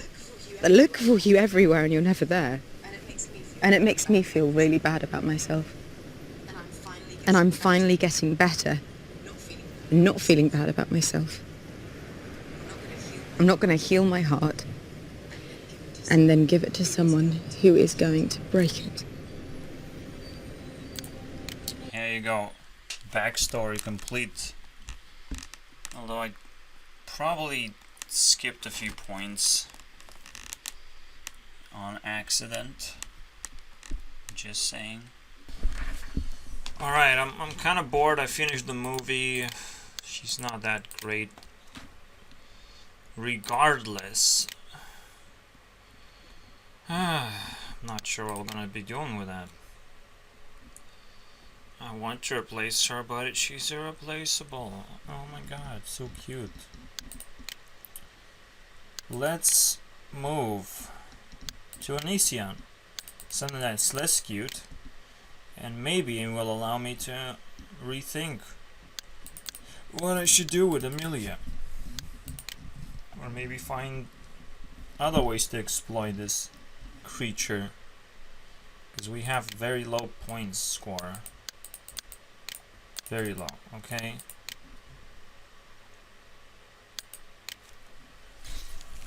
Let's see what happens with Onision. I'm scared. I'm also tired. But it's a good thing to do something more exciting before sleep, I figure. Are you kidding me, man? There's a reason why I'm like, Onision is chill dude. But after all this raging bullshit, here's a decent video for 20 minutes. It's a video that I would make, so I have to like be like, thumbs up, everyone. Onision. Anyone? Because it's really hard to like change your mind about something, but you'll have to do it. I did not expect that, but I did not expect Onision to be bad either. So I'm not sure how to think about this right now. I'm just seeing a lot of points, okay? Lots of points. Guys, I love this game. PewDiePie played Crossout and I'm like, wait, this is exactly the game that I've been waiting for to get rebooted, which is Robot Wars, I believe.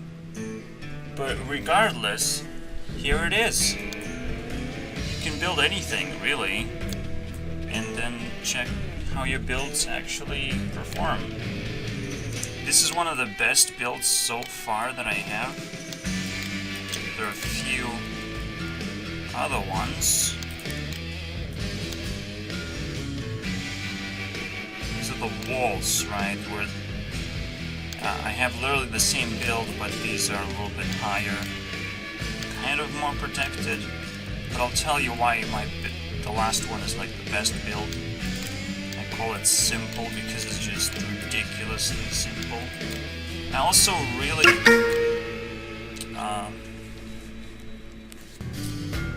alright, so nope, I don't want to save this. So these are the walls. I always use these because they're just way too efficient for defense builds. And I also use the same core for the car, for the vehicle, because it gives you the most speed. It might not be the most durable thing, but being able to run away or run into and create an explosion, it's always the most useful skill. And just being able to move around the map, it's a lot cooler. It might even be better at spinning around, which is also really important. Here, the speed is ridiculously important, so I add boosters and I try to grind people. It's actually like overpowered when you grind. You literally eat up an entire dude if you get too close, and in the right position you can just destroy one, get a free kill. And obviously I got this, which is a really powerful weapon, right? Rapier. It's more powerful than those two little guys. Machine guns. And here you have similar build, but now this is a lot bigger weapon, okay? This can do 200 damage in one hit, or just completely disarm your opponent's weapon, which is kind of what you're trying to do in this game. First disarm your opponent and then destroy it if it's relevant. And the reason why this build is the best, which seems way too simple to be the best, but first of all you have walls. So once you stop shooting, once your weapons overheat, you just rotate, and now people can't hit you anymore. They can't disarm you, which is like the most important part of the build. And well, it is just ridiculously optimized. That's it. You have high range. You don't have to ram into people. You can just sit there in one place and just shoot whatever is happening in the battlefield. That's literally it. You have minimum self-defense. You don't have to defend any parts. It's absolutely beautiful and simple. And I don't like it because it's so easy to actually build one of those. And people most of the time kind of figure it out, but not really. I mean, I like everything, especially the grind, because it's like super difficult to pull it off, but it insta kills a person if you do. But its simple is still a lot stronger. I mean, the stats are in, and with the grind you get 1000 experience, and here you get 1600 experience. It's like 50% stronger in general. So I don't know, dude. But I love it because PewDiePie recommended this game, and now it's gonna be one of my favorites. And I knew it from the very beginning. But I didn't know how good this game is. This game is really good, okay? I love how technically YouTube Battle Royale is about preparing for the year. What am I gonna do? And it's probably gonna involve this game. one way or the other. Now, I'm level 14, and the simple kind of deserves to be level 14 as well now. I would even call it a beast because it's just so simple and powerful that, well, anyone can have it very early on and pull off pretty good results. Let's do a test run alongside with you and show you how it's done. Even this is probably not the most fun build that I should have chose. I should have chose the grind. But I mean, you better fucking build for yourself. I shouldn't do it really.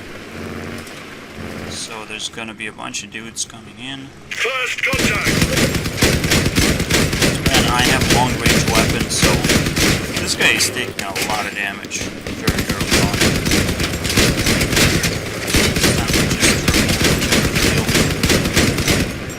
See, that's 300 damage, that's great. It's coming like crazy here.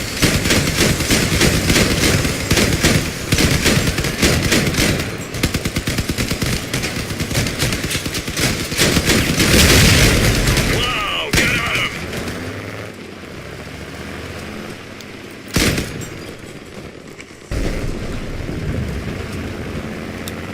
Are we doing alright? Yep. We're doing alright. Is anyone at the base? Got an easy kill. There are two bases basically. So you want to capture your opponent's base and just sit there. It's kind of the main objective. And it does depend on how many people are actually within the range capturing the base. We're actually doing pretty poorly now that I'm not doing anything. The wall is a little bit Another one's holed down. up in here somewhere. Yeah, I'll find it. Because he made a kill right there. What's up? It's in our base, goddammit.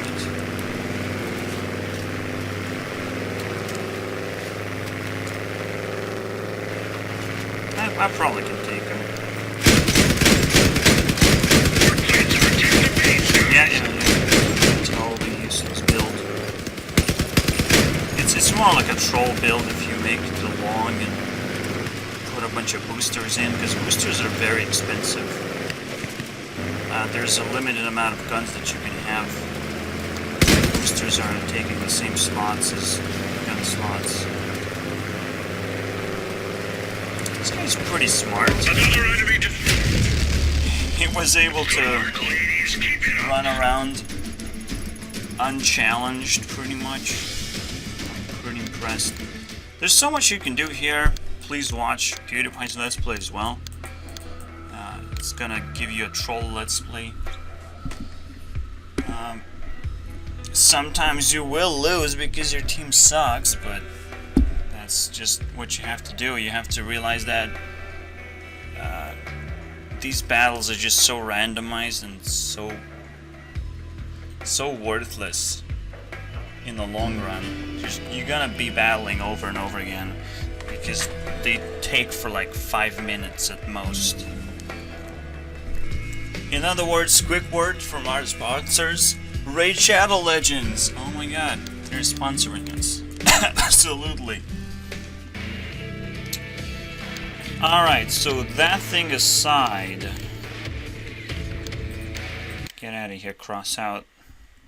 Get out. Now we're approaching Leah's team, and we're gonna have to deal with Onision a little bit, which we already did. He already peaked.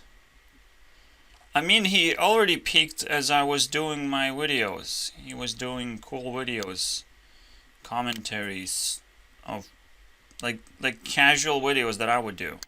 Like that never happened before. What is happening, right? But he has no idea how to title these videos, so he just becomes like a dysfunctional transition from his breakdown videos into, well, total depression videos. I don't know how to call these. Okay. Because I'm not depressed when I'm doing this stuff. When I'm trying to, like, formulate what's happening in the world, or what's happening in my life, or what I'm thinking about. Some cool ideas that I think. If I want to bring up some cool ideas, I at least have a list of those cool ideas that I want to talk about. It's a very important thing to have a list. Now I'm kind of a bit more loose of how I handle this stuff. I technically don't even handle it anymore. But I really don't want to see professional YouTubers not handling things, okay? I'm not professional. I'm just here doing this as a hobby, and I will barf if I want to.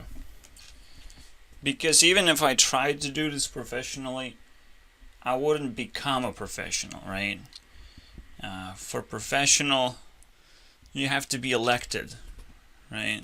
Professionals have to be elected. Anyways, and well, Onision became an internet mystery. Just like Lee is trying to become an internet mystery, literally. Onision is resurging as well. As a big-ass mystery, which is kind of self-solving mystery. Is more like an attention-grabbing thing. And essentially, he's on a list as one of the best YouTubers ever, because even though he seems odd, he's better than any comment channel that tries to attack him or profit from him, right? Because he has the experience. He has all the relationships that he accumulated. He has the drama. He owns everything. Technically, he can shut down all of those commentators just by trying to claim their videos, whatever, right? Even though that's kind of a shitty way to do, but he's on top of them, and I like his content a lot more than, you know, who cares about anyone else. If you bring someone up, it's similar to Jake Paul, right? If you bring someone up, you're not actually winning. Maybe gaining some popularity, making someone watch your videos for some time, but like, you're not really winning. You're just putting an opinion out there that people would understand how to treat Jake Paul, but they will not understand how to treat you necessarily, or might not even care about you, you know? They just want him, not you. It's so annoying, but that's how it works. Another incredible thing that I noticed is that his videos are probably unedited. Like, that is insane. Uncut or anything. And these are fairly long too. It's refreshing for me. Obviously, people don't give much hope for him that he's turning something around or whatever. So it is very depressing. Like, this is the most depressing thing you can watch, and I would say it deserves respect. This is probably what I'm gonna keep on watching. There's one particular video that kind of triggered him to have incredible amount of points, and so you cannot like bring up Onision and actually win. I want to talk. But there's something Onision did and got away with a lot of points in doing so. And put girls on his thumbnail. Oh no. What is that? I want to click. They're two pretty girls. And guess what? I clicked it. I researched. I found girls. Good. Good job. Nice shout out. A little bit indirect shout out, but it worked. It gave Onision 2 points. Because, yeah, they're really pretty. It's kind of like porn. It's kind of like secret porn. Hey dude, let's go to secret porn. What kind of thing are you into, you know? Onision has everything. Oh, you like cute girls, okay. Let's see how old they have to look cute or whatever. Oh wait, she appears again. Just in case I missed it.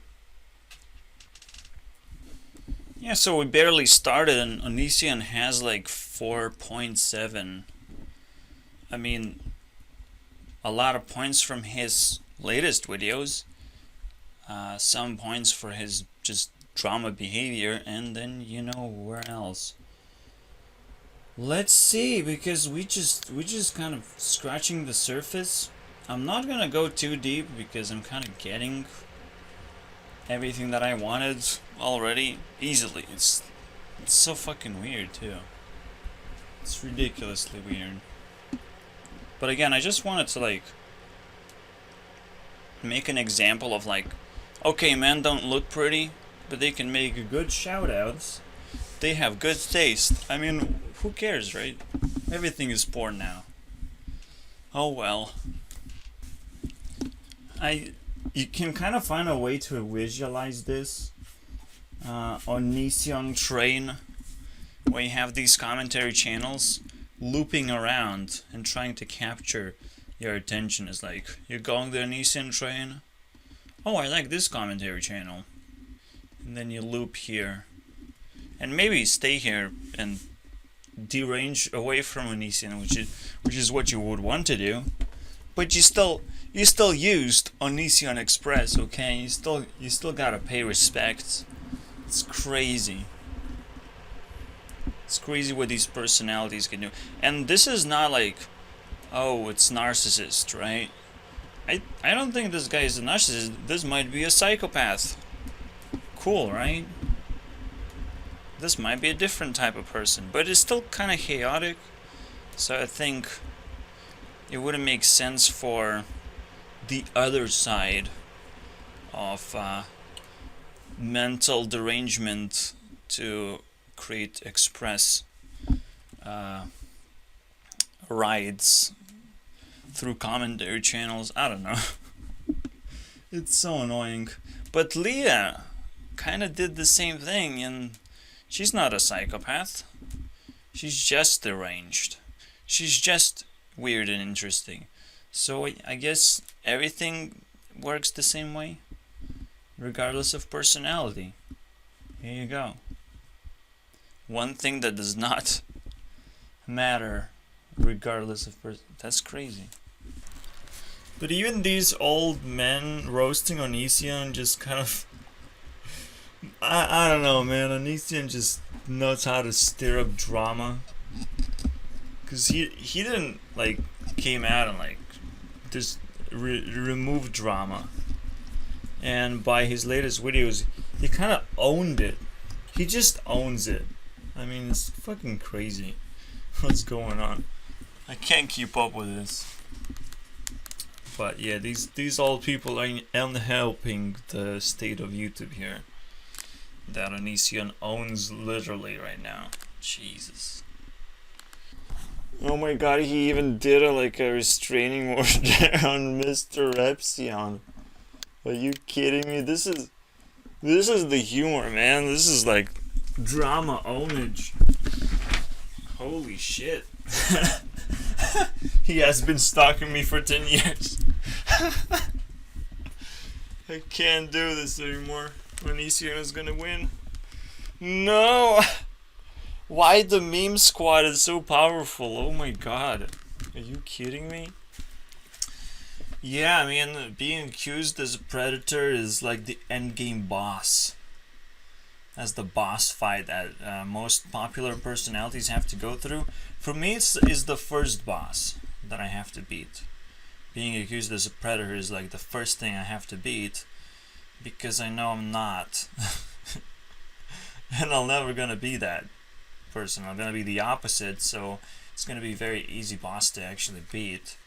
And I'll never have to deal with that ever again in my life. but there's a different kind of boss fight coming up for me. I don't even know what it is. It's probably bigger than what everyone else is dealing with, honestly. So I'm not like the ordinary person that just sits alone in his home and just coming out. What could that be, right? Like, do I have like bad intentions type of boss? I don't know. We'll figure out, but now we're gonna jump into Linkin Park. Actually, Linkin Park is like a super sad story. Not just because the lead singer is dead, but that almost every song leads up to his death. Like, this whole Linkin Park series is the most depressing series of songs ever. I want to go through that and see what I can find. If it's actually valuable part of the internet right now, because it was the first thing that I liked in music was Linkin Park. Just the first thing, the most popular around my area at least. So let's see if it holds up. I want to know. I mean, the first song, which is now been the most popular one and the most beloved one, it's literally talking about someone who's there to die just so they would be special, sort of. Because that's not what you thought. You should be less like you and be more like me, you know. And I'm gonna fall apart right in front of you or whatever. You can kind of spin lyrics in such a way that the singer just dies in front of you, and you're like, oh, I have to take the legacy like he's shoving it right into my face. God damn it. Why it has to be so hard? Why someone has to sacrifice so that other people take legacy from that? Oh my god. But it is that difficult, technically. I actually don't know his personality. It's probably wind, I would guess. I'm still guessing right now. The worst part is that the matrix opens up when you put G in here. I'm the G man. If I put myself in there, I can actually start linking things a lot harder than that, and linking more things that I like. And I'll just play Complicated. I think Complicated is a remix that I love the most. I was just gonna play it. It's my teammate after all. As I've being thrown around a little bit away from Linkin Park, as I will always try to come back because it's the thing that I'm supposed to review.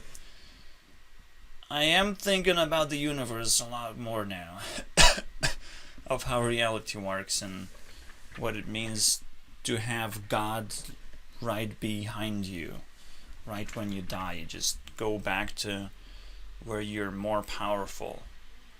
Or technically you can be thrown into hell where things are even more difficult because you have been taken advantage of too many things in here. And it's like, oh, you think you're powerful? Then go one step deeper into darkness.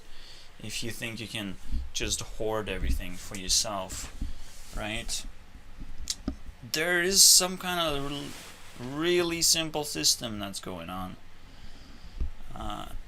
And we have no idea how to observe it yet, besides logic, okay? That's why it's so exciting.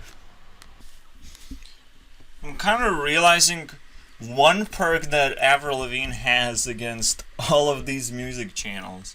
I mean, some of them just don't know where to put their money. It's like, let's buy a bunch of lights. Let's buy this editing thing, whatever is going on, you know, heat detection. Let's buy that. Who cares anymore, right? There's gonna be a lot of meaning behind it, obviously. and everyone is gonna be super happy that we added this. And Avril Lavigne is just standing there and watching the waves. It's like, that's it. That's the only time when she like seemingly spent money. Like, this is the best. This is the best part. Hello Kitty seems like pretty expensive. Am I right? No. Rock and roll, I think. Is the weirdest, man. That is the weirdest part about. Wait.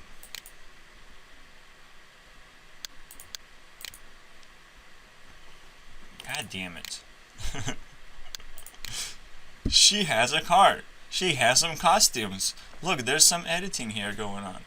But it's all like a story mode, like super cool. Or like arcade mode, which is like the highest tier ever. That's not a lot of budget wasted. And that's a bear shark. Like, everyone needs a bear shark in their music videos. Like, what the fuck? No one can actually top that. I don't understand.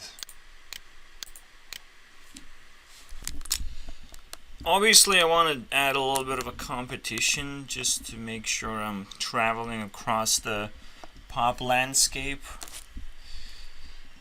and not just focusing on my teammate, which is covering really a lot of grounds, but maybe not enough.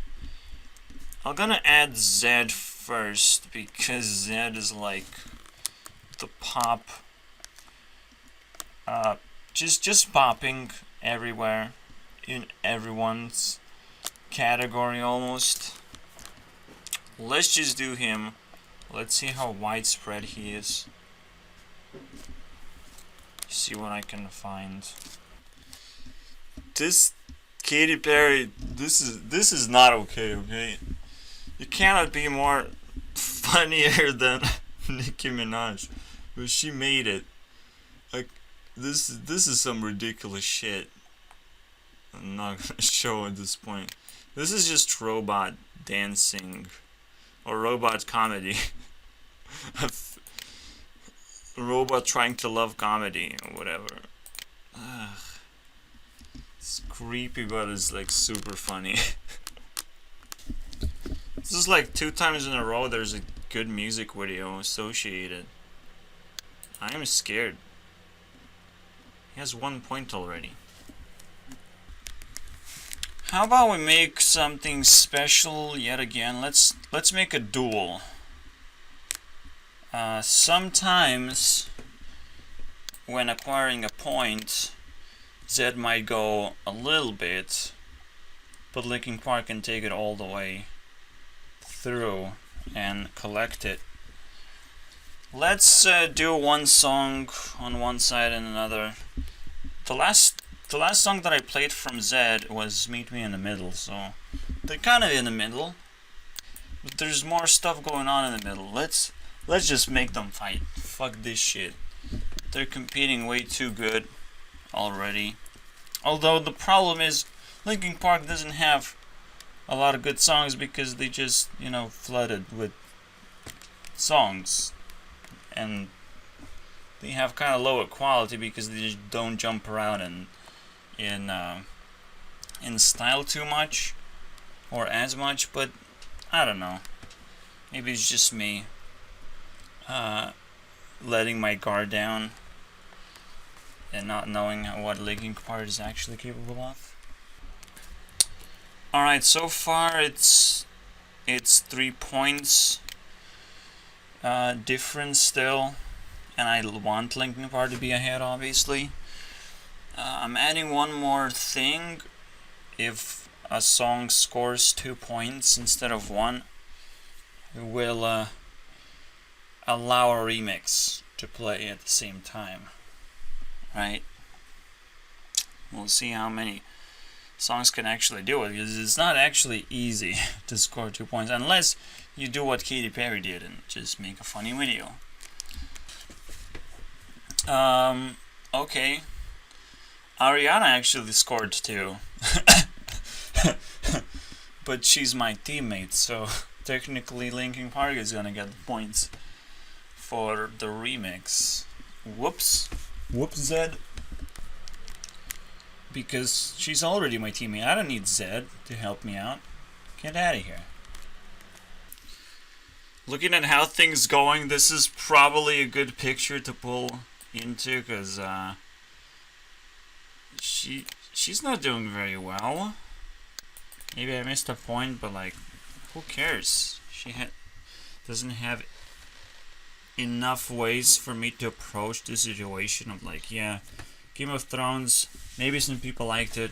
I'm not gonna watch it, it's too long. I don't give a fuck about long things. Even though I actually release long things. It's not on YouTube, it's not technically free, so it's gonna take a while to like drill into that. I don't care.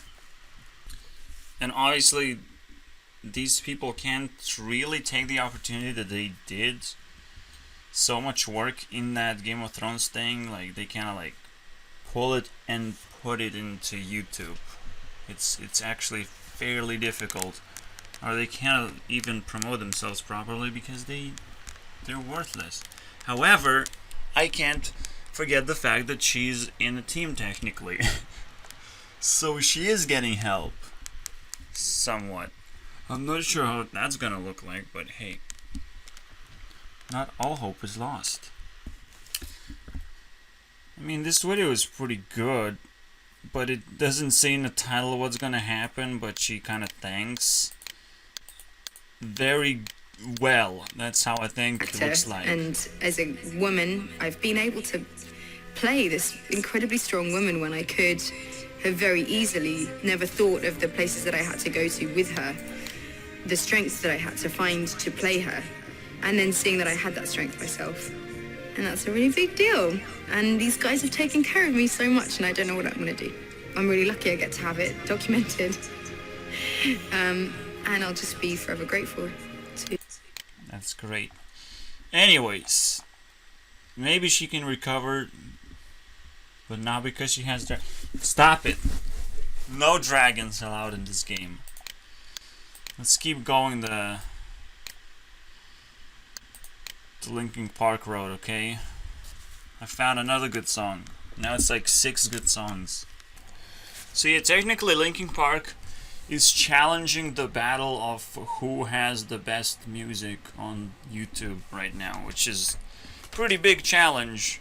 And I don't want to actually take it, because there are going to be singers that's going to pop up. So obviously anyone can just join in at any point. And it would take forever. Forever, I believe. I don't have eternity for this. I'm just gonna stay with... This is Alan Walker music. But I'm gonna stick with what I have, which Zed kind of just failed at this point, and Linkin Park's still going. I guess I'll just push Linkin Park as far as possible and just move on, because I have still 2 more people in. And Linkin Park said, don't stay, okay? So let's not. I kind of have to stand back 1 second for 1 minute and be like, I feel that what I'm doing is right. Like, so right. I think that YouTube is really missing a lot of content right now. Everything is missing everything. People are missing from being normal. Maybe because of a lot of changes have happened. I don't know. I really don't know. I mean, technologically, a lot of parents are away from their children. They cannot understand what's going on. So a lot of people are just not on YouTube.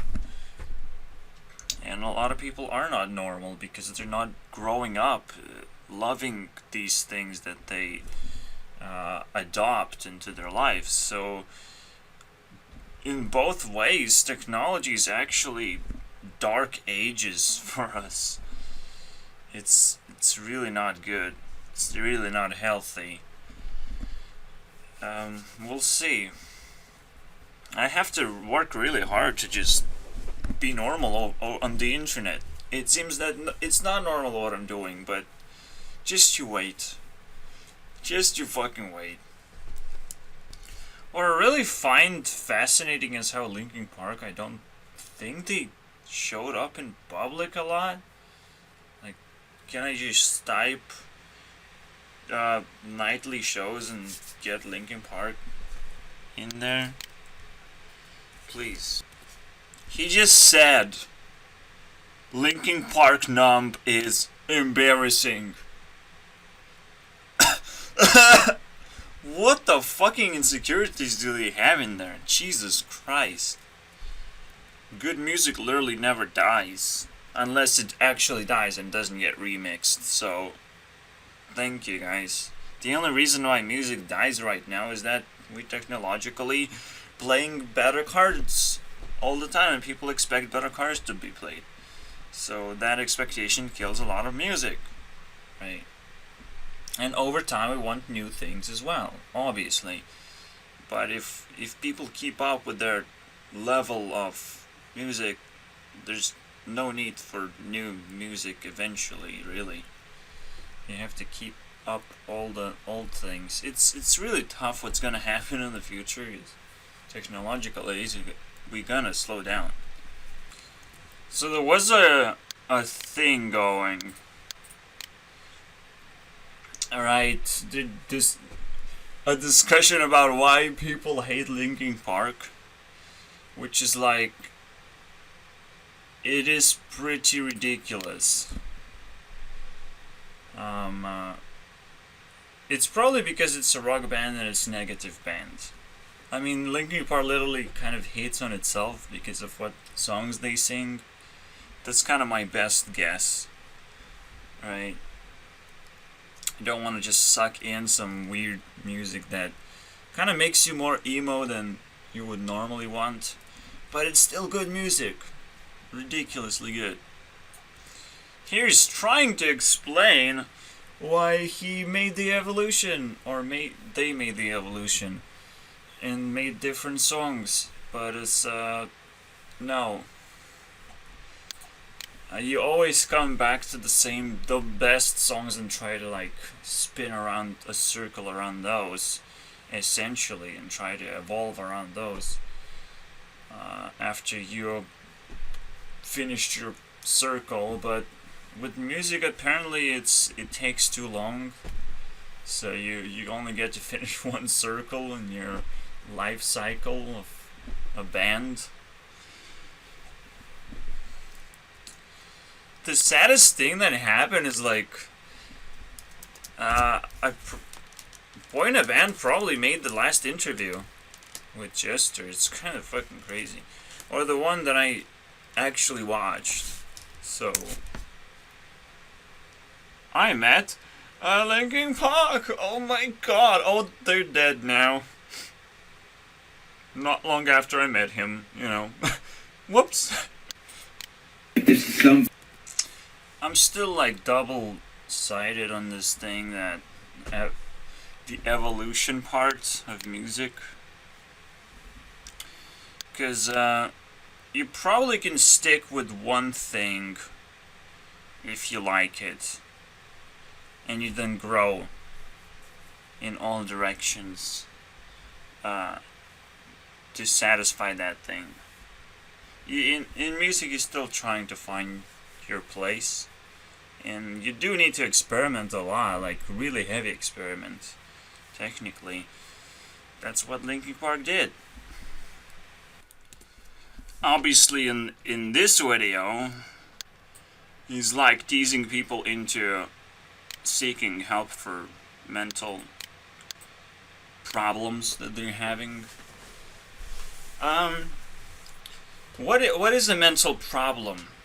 I think it's a problem of environment. It's not a problem of you, basically. So there's actually no way you can actually solve it, except by constantly changing the environment. Probably that's why a lot of people are traveling and don't seem to have mental illnesses, and that's because they probably don't. Traveling just kind of works, but not everyone can afford it. In fact, nobody should be able to afford traveling. There's something else I'm doing right now, which is like traveling across the internet. But the most important thing right now is money. Okay? Violence. Avoiding violence. When you're popular, you can get into violent situations more often. I mean, there's that going on. There's that list of things that you have to avoid. And you will not have any mental problems, because mental problems is your mental way of trying to deal with something that is happening right now in the environment, and it drives you crazy. And there's no way you can help yourself by getting other people's perspective on those things. You literally need actual help of dealing with your life, because that's where but you have a responsibility of detecting where that problem is. You have to do it alone. There's nobody that can help you with that. I can only say that you need to figure it out, what it is, because it's really that easy. You have to do it alone, and it is really easy to figure it out. But once you know, that's when everyone can help you. Everyone can help you solve this issue. That's probably why we're having so many mental issues in the first place, is people don't identify what it is in a way that people can help them, right? That's it. That's literally it. You know what's unhealthy and illogical? Just sit next to a computer for days and days just because my environment doesn't allow me to go outside. There's nothing to do. There's no point in going outside. I don't want it. I'm not passionate about it. My habits are not there. I live in a 5th fucking floor. So there's no way I'm gonna go down every single day and just go for a run or something. I hate it. I want to do it, but I can't. That's what's unhealthy and illogical. I can solve my mental problems, and guess what? My physical problems are way worse than a normal person's. We have to understand as well that these are special kind of times where people will have mental problems. That's it. Well, likeness is the idea of like, you don't need ideas. You just need to think about life that you're living through, because that's really expressive. That's kind of why everyone should make music, which is weird, but it's true. Anyone who can, really. When he's talking about self-inflicted pain, I just thought of how you would get lost in your own songs so easily, and you get consumed by your own songs, and you almost try to evolve out of that and try to escape that, but it's not that easy. I wonder, that's probably the most disgusting thing about Linkin Park, of how it actually killed itself eventually, because it rings in your head and you're dying inside. It's just impossible to live life normally. I would think really hard if I want to get tattooed or not, ever in my life. I think I know what I would get right now, but like at any other point, I would say to myself, back to the past, and like, don't fucking do it. You don't need this shit. You don't need to live with something for the rest of your life. Are you kidding me? I have no idea how everyone else feel like when they get tattooed, but like, come on. You gotta at least make this like super moment secured within yourself, where you wake up and you're like, oh yeah, it gives you power. It reminds you about that thing that has a lot of things attached to it, and not just you. It has other people, and this is where like I want to have 1 to 2 and wait until other people get them. Until I appreciate other people having something that I have, and then I might upgrade something. But you get that and you want to wait, because it lacks significance to just keep on repeating the same thing. and you overdose constantly. Okay, there are 2 more songs I'm gonna play and just leave it at there, because Linkin Park is just winning this thing, okay? I'm pretty sure. My teammate, thumbs up, but come on. What happened to Nicki Minaj? I'm still not happy, okay? We might need to erase the past at some point. Oh wait, Nicki Minaj actually earned a token, so I have to play one of her songs. Oh, that's fine. Okay. Wait, what the fuck is this, man? Jesus Christ, are you kidding me? This is pretty fine. I'm not gonna lie. One thing I'm gonna do for Trump, for his glory name, because I'm talking about Hearthstone Trump, not the Trump. But I'm gonna pretend that this is Trump, and they talking in code about Hearthstone, because Hearthstone encompasses a lot of things. Alright, I think I have a better idea of what to do. I want to actually explore Elder Scrolls Legends a little bit more. So maybe I can dodge Trump, or Solem, for that matter, for something more spicy. After all, Elder Scrolls Legends is pretty much way more free than Hearthstone. Wait, what? Halts the development? What the fuck just happened? Please, no! I mean, now at this point, I need to release a card game. I mean, this market is dying so fast. I honestly don't understand why control decks exist in the first place. Like, what's the point? Because you want to have a quick game to just generate all that value and just leave the game, right? Complete your quests. But no, you have to play against control deck and constantly wonder if you want to concede or try and win. It's so ridiculously annoying. Not to make it unclear, Hearthstone actually has the same problem, but I don't like it. So much that you would think there's gonna be more strategy when you're playing a control deck, but that's actually the opposite. You're just trying to remove things, trying to minimize damage. You don't care about attacking your opponent because your opponent draws cards if you attack them. So it's literally becomes a stalemate bullshit of just waiting to draw a good card to start snowballing out of control, which is like, what the fuck is this game then? It's ridiculous because there's this lethal keyword that you just use and you can kill anything. Why does it exist? It is ridiculous fucking control card. Even removing a creature costing 5 mana is frustrating, but this is like beyond frustrating. You're technically forced to play control deck 90% of the time. I'm playing aggro decks because I'm that 10% douchebag that actually tries to break the game with aggro decks. And I do it because, you know, I know how to generate more and more value as the game progresses. So sometimes people cannot actually handle it.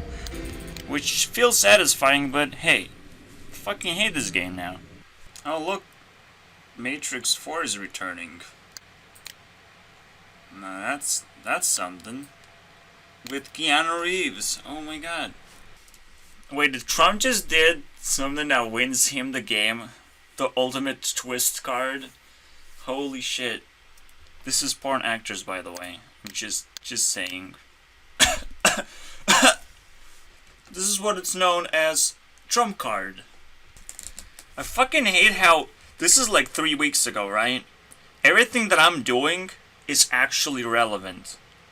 Even there's 1 month ago for a video for Linkin Park saying that they're gonna release a new album based on that other band that Chester has been on, right? Like, there's new things coming out every single week, apparently. Onision is very relevant. I'm literally jumping into a volcano of things that just never stop giving stuff or burning me. Oh boy. Trump's editing sure is something else.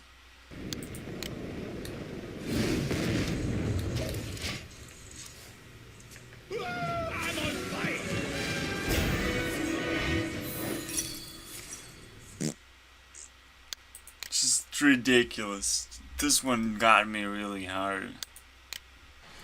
The weird part about Emilia is that she has intense collection of photos for some reason. I don't understand. She just kind of nails it in the end. I think 5.2 is good enough for Mother of Dragons. Jesus Christ. Too bad I don't care about Game of Thrones. Anyways, we have the last entry on the list, and it's Boyinaband. We already touched him, so because of Linkin Park, but let's dive into his entire playlist. He's very well associated with PewDiePie. I'm not sure how. I'm really not sure, but let's just do it. We will obviously start off with the rap song that he did for school. By the way, you should know which personality this guy belongs to. I'm not exactly sure though if it's mine or a fire type flavor.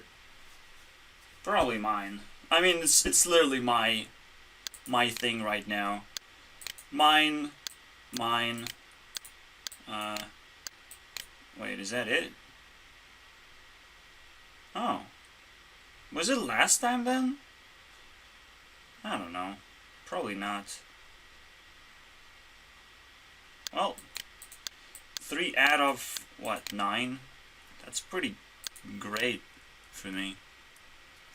See, the reason why I think he's on a fire scale, though, because look at his fucking hair. I would never do that shit. I would never do any of this shit. Right? And he looks burnt out. Okay? I would never look that way either. Unless I live in poverty or something. That's not gonna happen. Obviously there's a whole subject that he's touching. A whole fucking mountain. Probably, let's leave it for the next episode. Why not? Why not make this a little teaser for what's gonna happen next?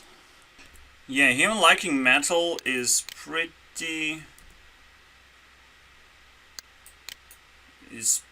much a fire trait.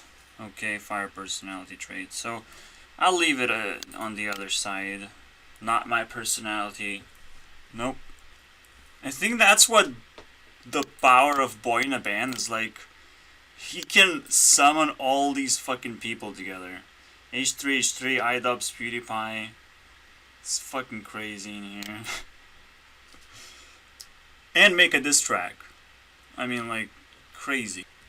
There's one more thing brewing in the back of my mind, and it's like the culture of friendship that's happening in America, contrast to here, and how here you could become a little bitch and be like, oh, I need friends, and then you come back to the culture that Europe has. But if you fight back, you can become an ace. You can become a next fucking big ass boy next to PewDiePie, perhaps, because we're all European here. I'm not sure how influential the Europeans are in YouTube. I don't want to know. I have a good feeling of the idea that I have. Because you're trying to exclude all the British stuff as well. It's kind of semi-American right now. Let's put it this way. Americans have great lives, but they have to deal with a lot of social pressure. That's kind of the trade-off. We don't have to do that, but we don't have friends, technically. So we are at similar levels at all times, and social pressure is pretty fucking brutal, and is gonna create mental issues.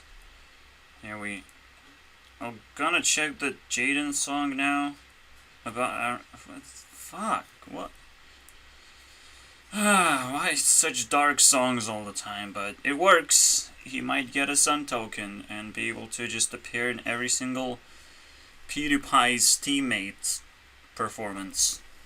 See, the reason why I hate all the song shit, because it's actually ridiculously edgy. It's probably edgier than anything on the internet right now, or any songs on the internet, because it's actually rap songs, which is hateful, okay? You already should be on the edge of like, do I like this or do I hate this? It's Nicki Minaj type of edginess, but Nicki Minaj only sits on one edge.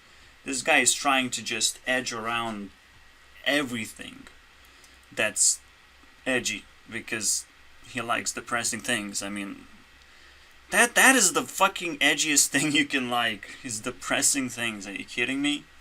And then you ask yourself, like, why am I so depressed all the time? Like, Jesus Christ. Get some help. Honestly, I am not watching this. I'm done. He still Hi, I'm Dave has from 8 Boyinaband. minutes to get 3 points. This is when you get a Sun. Well, he's too close, anyways. See, that's why I quickly burn out on his videos, because he's rapping, right? There's nothing that you can scale yourself when you do that, unless you actually incorporate really weird instruments or vocals. You have to do a lot to actually scale rapping. It's one of those things that you just can't do and not burn out after you reach such fucking scores. I mean, he reached it because he talks about stuff as well, so, and he's doing relevant things and collaborations that are relevant, so he is doing effectively what I just said, but it's still not good enough to make him like a top tier person on YouTube. I think that's what social pressure does. It makes you go to the edginess without you being able to be honest and like really actually express how you really feel about things. That will help you make better music and better creations in general.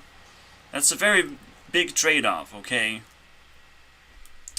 Like, if you don't believe that I'm talking about the edgiest of edginess, that's the title of the song, right? I'm not kidding. He is ridiculously edgy. Damn, the beat dropped and he just self-destroys. Should I just look into his thumbnails? There's probably nothing here either. I'll just go. Unless I find something I really want to watch. I'll add a controversy video from Angry Joe. Angry Joe is at Team 8, so Emilia gets some dragon bonus, okay? And I'll finish up with Camila, because she probably deserves a lot more. And Lindsay could potentially provide more. So let's see what happens here in the ending of round 4, I believe. Yeah, that should be round 4, by the way. Yep, that's indeed. Indeed. Pin and finish. I'll give it to Lindsay just so you could... I mean, she's a symbol of a blood moon. For me, at least. So let it awaken for once. The moon token. Because Camila needs some help. She's on the lowest fucking tier right now. Let's do it. Let's allow her to actually physically fight, or spiritually fight, the rest of the dudes. Let's see what happens. I think I'll take this outfit. It kind of suits the let's just go, okay? Let's just do it. Beat them all up. That's all I'm saying. Okay. Oh, this will take some time to recover. Everyone got hurt. Every single one. Especially Onision, obviously. He's way too high. He stole candy. And Camila is the manager of candy, okay? Oh boy.